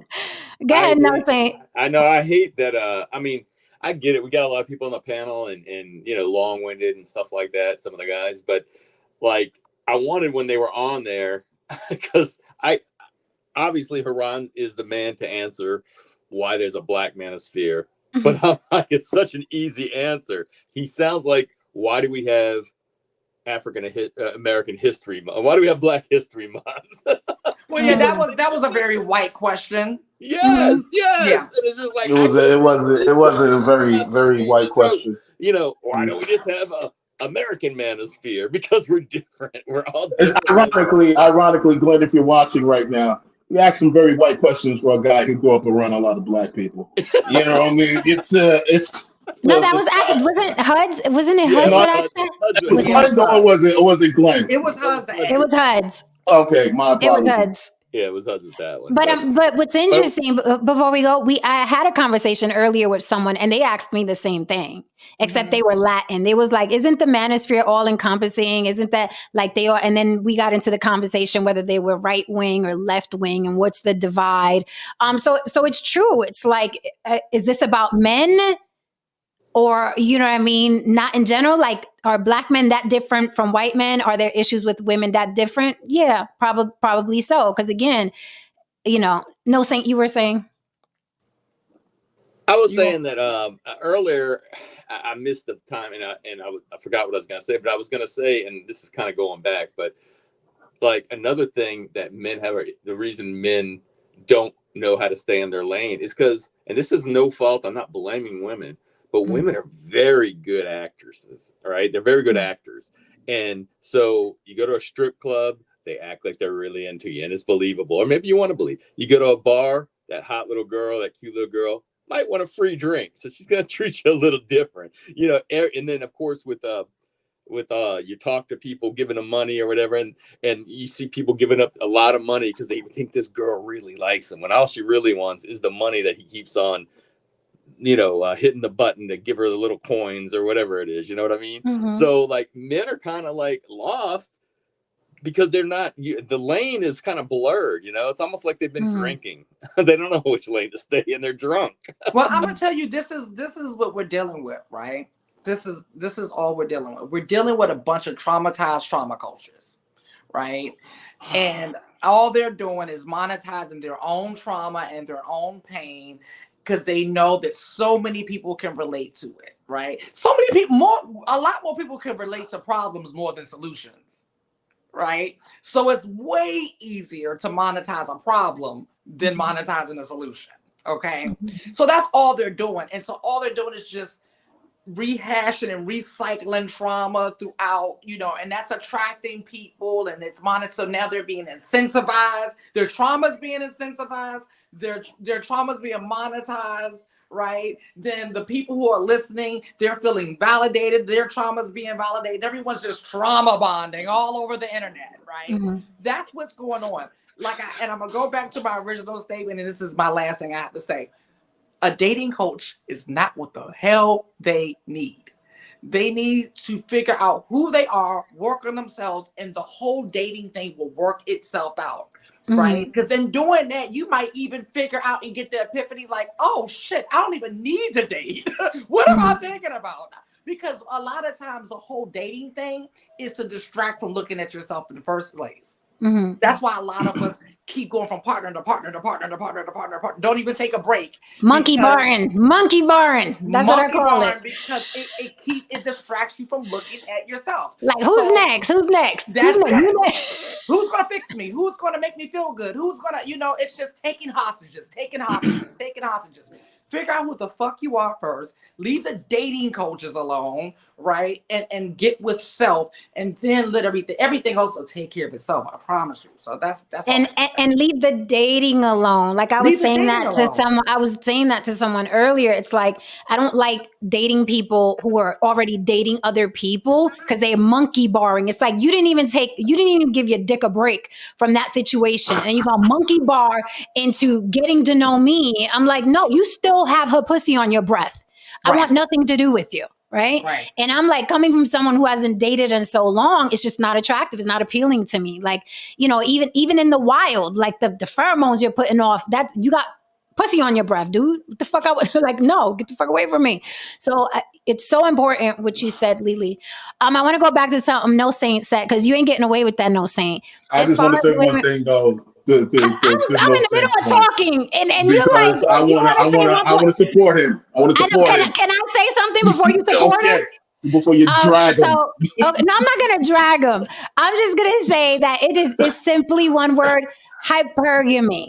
Okay, women are attracted to money, and a man that's using money looks like a good provider. AKA hypergamy. Okay, so it's not about being a good actress. Now, if you're an asshole in a titty bar and you really think that woman is acting, she's doing her job. Fair exchange ain't no robbery. Her job is to act like she likes you with her titties and take the dollar with her titties. And your job is to give her money. Everyone's happy. But what I'm saying though, what's there is women have superpowers. It really is true. They do. It's very true. And when I'm saying they're good actresses is like, even just you don't even have to be getting necessarily like I said, you could be at a bar and girls are nice, I think, in general, but they really they can make you believe if they're doing something that's kind of, you know, they know, I'm gonna get this guy. He's gonna, you know, I'm gonna get him buy drinks all night. I'm not gonna give him my number. They're really good, convincing, and maybe the guy's just simple and doesn't know. Saying a woman is every woman is great at three things: telling you what you want to hear, spending your money, and wasting your goddamn time. Okay. Every I woman know, is masterful. I know you not talking about That's what. wasting time. I know you not the With that being kings. said, I The, gotta yeah, run. I got yeah. some things to Go do. ahead and run. Go ahead and run. I got I some things know. to How do. you gonna do us I got He some things said to do. wasting time. The kings of wasting time are fucking men. Let me say, the men who come tell you all kinds of shit just to get laid. right? All kinds of shit. Promise you the moon, the star, and the earth just to get in your panties. Y'all trying to get cut at the last hour. What is happening? But it goes to what came first, the chicken or the egg. Because men lead with money because they want the woman to be interested in them. So what came first? The woman acting like she likes you, or you pulling out your dollars and acting like a good provider? I mean, look, I see it like this. This is me personally. When I see a beautiful woman, my male biology kicks in. Okay, it does. It does. My male biology kicks in. I'm like, hey, beautiful, how you doing? You know what I mean? What you drinking? What's your thing? You know what I mean? I like spending money on pretty girls. I do. I'm not gonna lie. You know what I mean? Like everybody having a nice time, Felice to something else. Great, wonderful. I like doing the dance because sometimes it's just about the dance. You know what I mean? You know what I mean? Sometimes. You know what I mean? You know what I mean? Sometimes. But the point here I'm making, the point that I'm making is that I get it. You know what I mean? It's a lovely situation when you spend some time with a beautiful woman and so on. However, you know what I mean? We all understand it is what it is. She's gonna tell you what you want to hear. She's gonna do whatever. And it is what it is. You know what I mean? You know what I mean? Women know how to, as a matter of fact, I believe there was a study that most women knew how to make during sex. Most women knew how to make their men come on contact based on what they said to them, and they know exactly what to say and how to say it when they fucking them. There was a study. Okay, that was so I lost my so virginity. this is the truth, ladies. You know exactly what to say based on a certain dude that you fucking. You know what he responds to and how to hurry it up. You know what I mean? Hurry it up. You know what I mean? Gotta send that email. Okay. Here we go. Don Levon says, as we close, she can make you believe anything. You allowed yourself to believe in what she is saying. I don't think that's gender specific. Women let motherfuckers lie to them. You know what I mean? If they want to keep that relationship, and men let women lie to them if they want to hit. Like I that's what we do. Sometimes we're like, I know this motherfucker ain't shit, but fuck it, I love him. So look, listen. Men do the same thing. Do the same thing. Come on, guys. Let's be real. Come on, man. There's been plenty of times in my life where, you know what I mean, I've woken up in the middle of the night. I looked to the side of me and I said, this broad ain't shit. But tomorrow morning I'm gonna take her out. We gonna have a fucking good time. Because at the end of the day, don't nobody understand her like me. yeah. She's fucked up. But guess what? I'm fucked up. So you know what I mean? But you know what I mean? You deal with each other and so on and so forth. You know what I mean? So men do it too. We put up with women for love. A lot of motherfuckers won't admit it. But see, I don't have no problem with that though. I don't have no problem with that as long as you're not blaming the other person. Like if you're choosing to stay with someone that's fucked up, you're like, hey, I like the toxic shit. Like no saint just tried to do. Talk about we good actresses. Don't be coming and talk about we good actresses. Okay, I'm not going to 7-Eleven, Don. That's where I draw the line. Okay, no coffee dates, no fucking 7-Eleven. I don't even eat hot dogs. They gross. Okay, they're gross. Matter of fact, no saint sent me a fucking hot dog. I was like, dude, I don't fucking eat hot dogs. You don't eat hot dogs, Jen? They're gross. Okay, they're mystery. You from the Bronx? You ain't been like around Coney Island? Come on, listen. They are mystery meat stuffed in a condom. I don't want it. It's gross. Sausages and hot dogs are fucking gross. It is mystery meat stuffed into a rubber and So you never had a Nathan's? You never had a Nathan's? I did when I was young. I did the dirty water dogs. That's what we call them in New Yeah, York. well, cool. That's what we called them. Right, the Yeah. dirty water dogs. But Oh, no, yeah. no, I don't. I don't like. Hey, it you don't fuck with 7-Elevens either? No, You no. don't like even go get a Gatorade or something? Like, No, I love a slushie. I go get me a okay, slushie. there you go. Like shit. Like, And they have like man. free slushie day. You guys know that, right? At the 7-Eleven, the free slushie day. I remember, I remember I was dating a woman one time before. We were talking, and I realized just how culturally different we were, even though she was a black woman. And I was like, we talk about the bodega. I was talking about the bodega and shit, you know what I mean? And she's like, what's that? And I'm like, the bodega. She's like, and I explained it to her. And she's like, I've never been to one of those. Like, what? Oh, you got to go.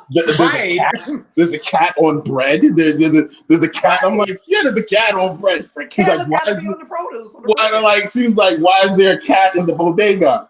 Because if there's not, there's gonna be rats on the goddamn bread. Right. They live there. They live there. Yeah, you know what I mean? She just couldn't connect it. And I was like, yeah, this ain't. She gotta go. This is not gonna end well. Nah, this ain't it. She doesn't understand why cats belong on breads and bodegas. And the real deal breaker was when I was talking about pizza. Well, the real deal breaker is when I was talking about pizza, and she was like, pizza in New York. She was like, no, I've eaten Italian food in Italy. I was like, this was no, girl, bye. Right. I'm annoyed just listening. She gotta go, man. Oh no. See, that's the thing, right? I love nice shit like the next person. Right. Yeah, of course. To the point where you just are so unrelatable and like you just have it like girl bye. Girl bye. Like I'm thinking to myself, like, I can't bring you around none of my female friends. They're gonna look at you, they're gonna be like, oh, my family will eat her up. Right. I'm gonna fuck around want to fight you. Right. Just right. I'm like, we'd be looking at her around like, really? This what we doing? Like, don't bring that bitch around here again. No. Will not fare well around her family. If she don't know who Ak is, she got to go. That's when I realized, like, yeah, we ain't gonna work out, baby. Right. If she don't know Ak got the AK behind that cash register, she got. Yo, I tell y'all a funny story. I tell y'all a real funny story. So there was an issue with Ak and them around the way back in the day. You know what I mean? Because some brothers, they tried to play him. You know what I mean? They thought they were soft, blah, blah, blah, in the bodega, whatever. And Ak and them pulled one of my boys to the side. And he was like, yo, let me show you something real quick. And he was like, yeah, what's going on? He was like, yeah, tell your friend that, you know what I mean, he's going to have to do what he needs to do, you know what I mean, in order to pay his tab, but it's going to be an issue. He was like, yeah. And he was like, yeah. And he opened the door. He said, wall to wall. He said, wall to wall. All he saw was them things. Yeah. He closed the door and he said, he went right back to one of my peoples, and he was right up in that store working off that money. That's why they get all the respect in the world. Like you walk in the bodega, and on the freaking the plexiglass, the bulletproof glass, they got pictures of them back in Afghanistan, and in Iraq and Iran with the little kids holding the AKs. Like you don't fuck with Ak. Yes, you don't fuck with Ak. They real. You can't go up mess with Ak, baby. Nah, that's the fams. Those are the fans. They get it. All right, guys. So let's close out. No, say you got any parting words before we go, darling? No. What's going on tomorrow? Tomorrow is Thursday. I don't have anything for tomorrow thus far. Freaky Friday Eve. Yes, I don't got anything but check my community tab. Por favor. You know, I was looking and I just thought it was gonna pass me by. There's at the Sanger Theater downtown in New Orleans. There's a musical, and I love the movie. So believe it or not, you gonna see Baps? No. On I stage? happen to be looking on. I get emails for veterans. They give away free tickets to things sometimes, and there's a 1 o'clock. There's a 1 o'clock show tomorrow. You can only get one ticket, but Erica's work and my kids are at school. Moulin Rouge. I'm going to see it. Oh, okay. Really? I just want to say one thing. Nice. I just want to say one thing. It's about the Passport Bros. Haran, if you get I into just a want to say 15-minute story. I'm not. Okay. I'm not. One thing about the Passport Bros that I noticed was kind of funny. They you know what I mean? They're always selling the kind of women that you can actually meet. If you go overseas and so on, you see them. There's models. They're incredible. I've yet to see any one of these brothers with any one of them chicks lately. I be wondering that too. I'm like, they look like they be ending up with a broad that they look like they could have got in New Jersey. I just wanted to say that real quick. That's what I keep wondering. Mm-hmm. They for sure. just like, whatever. Child. But like I said, corny here, corny anywhere. Corny here, corny anywhere. No, say enjoy that tomorrow. Please tell us about it when you come back. Send us some pictures and stuff. And I don't know what I'm doing yet tomorrow, but again, follow the social media On the Block with Jen everywhere. I usually post what I'm going to talk about, but of course it's going to be something good. This week was freaking on and popping. I appreciate you all so much. Any parting words before we get out of here? I'm good. All right. This was good tonight. Nobody got cut, right? Nobody got cut. Haran and No Saint were gunning for it though. They were gunning for it. We were pushing the envelope a little bit. Yeah, you're pushing it. I was like, it's been a while. It's been a while since I cut somebody. All right, guys. Good night. Love you all. Class dismissed. All right, guys, and we're out of here. If you're still here for any reason at all, hit that like and subscribe for Mama. I am On the Block with Jen on all social media platforms, On the Block with Jen at Gmail as well. Don't forget, April 15th, we're doing a block talent battle. April 15th, we're doing a block talent battle. If you have a talent, come on up here, show us. You get 2 minutes with us, and the winner gets $100. You heard that correctly. $100 cash for 2 minutes of your talent. April 15th. Come on up On the Block with Jen. Of course, you have to cam up. Show us your talent. Singer, dancer, actor. If you have a monologue. If you could tie a cherry stem with your tongue. Whatever your talent is. You play the drums, piano, the guitar, the bongos. Okay? Come on up April 15th, 8 p.m. sharp. Send me your picture and what your talent is to On the Block with Jen at Gmail. We are only taking 10 people. 10 personas nada más.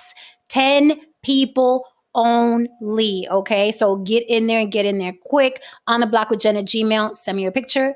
Send me your talent. Then show up April 15th, 8 p.m. sharp. You could come on up. Lily and I will be judging and critiquing. We'll have a guest judge, but we don't get the final say. People have to vote for you. And if you get the most votes, you get $100 cash for sharing your talent with us for 2 minutes. Tell a friend if it's not you and you want a friend to come up here and show us their talent and you're going to vote for them.